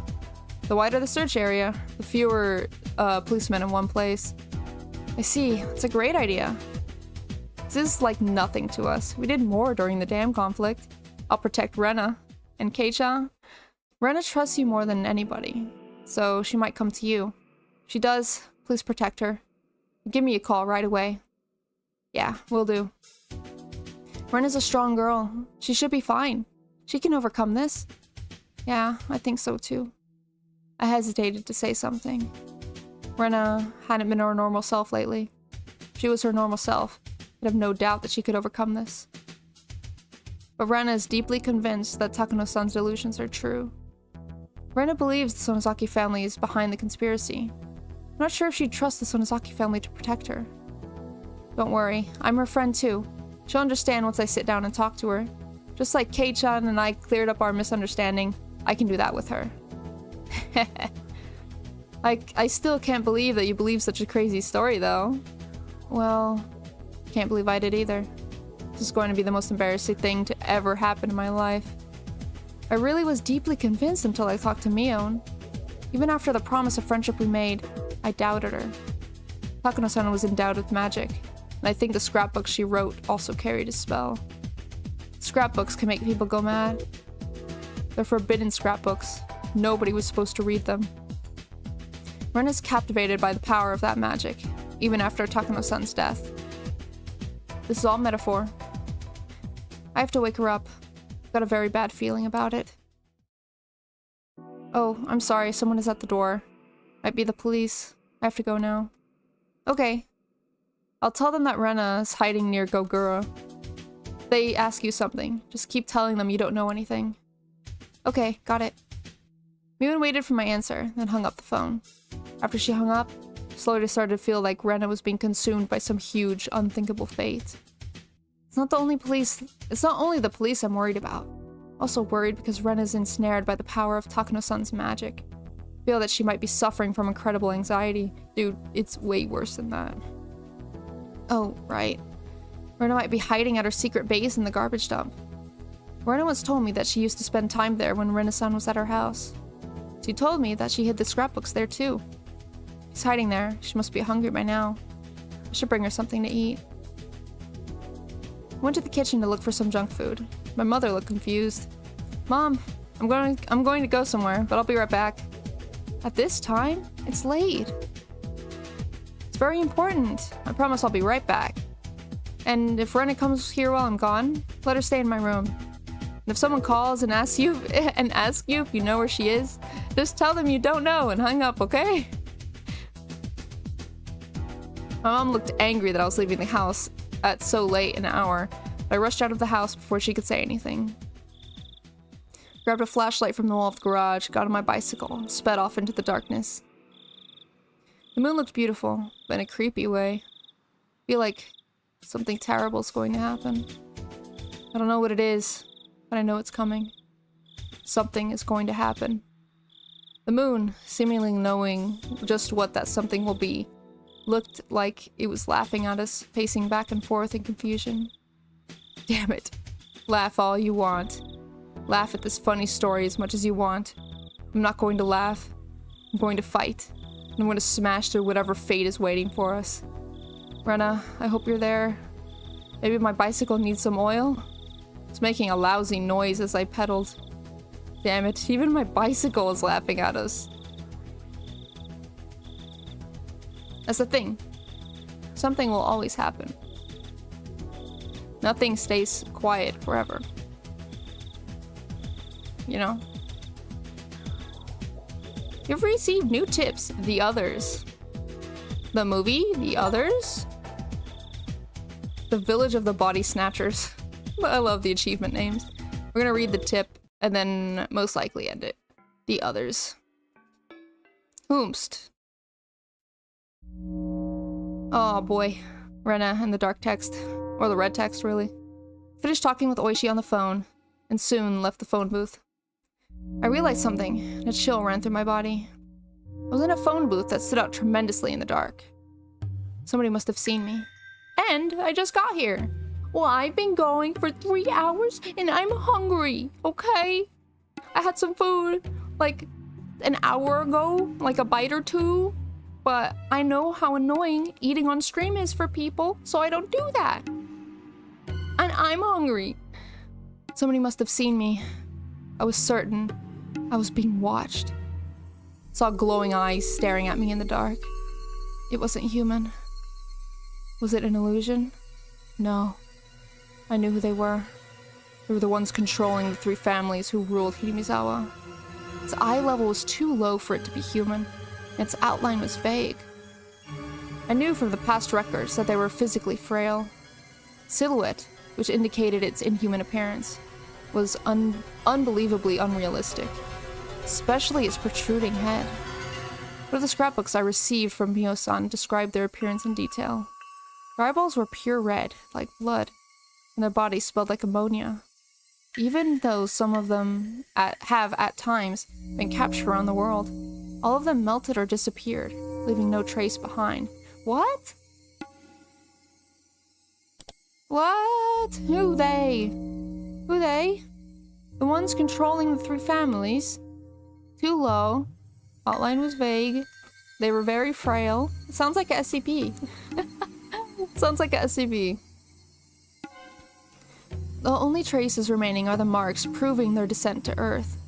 Right then, the impossible, unrealistic silhouette took a step closer, and got closer and closer towards me, making a realistic noise as it crunched across the gravel. The noise pulled me back to reality. Don't come closer, you monster! It kept walking towards me. It sounded like it was kicking pebbles everywhere as it walked. It was coming closer and closer. I was scared, so I said the same thing once again. And this time, the glass door of the phone booth I was just in started to rattle and shake. Bang! It made some weird sounds as if being struck by something. I screamed loudly in fear and started running. I ran so hard that it felt like my lungs were about to explode. And then I looked back to find that the thing was no longer chasing after me. Was it my imagination? There was no way it was just my imagination. I definitely heard the sound of gravel being kicked and the phone booth rattling. But I needed to calm down. Right then, I needed to make my heart stop beating so fast. I'd have to fight them eventually. The next time they appeared, I was going to strike back at them. I was going to squash their heads with my big hatchet. I'd protect Hirimizawa. It was my duty to do so. I wouldn't allow them to do whatever they wanted. I saw the lights flickering in my head again. The lights? What the heck? Oh, Now I'm hungry. If my experiment marinating chicken breast fails, I'm blaming it on Vampy. Oh, thanks. I am wonderful at cooking, and you're just bad. Oh wait, exit. My amazing cooking vibes should go towards you. All right, I'm sending them right now. My amazing cooking vibes, and hopefully, your chicken breast will succeed. If it's a success, then I am thanking you. Then, yeah, thank you. Yeah. That would work. But this, I don't know what kind of creature she is talking about. Some SCP, the real form of Ayashiro-sama? No, Ayashiro-sama's not real. I have no idea. I actually have no idea. I don't even have a theory for this. Well, maybe I do have a theory, but I can't say anything yet because it hasn't been revealed.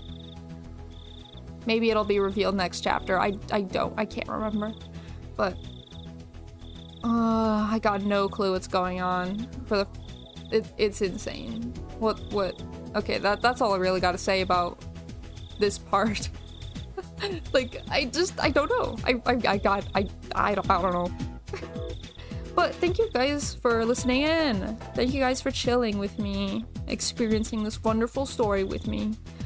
Have a good day. Have a good night, wherever you are. And I'll see you guys next time, okay? Bye-bye. Bye-bye.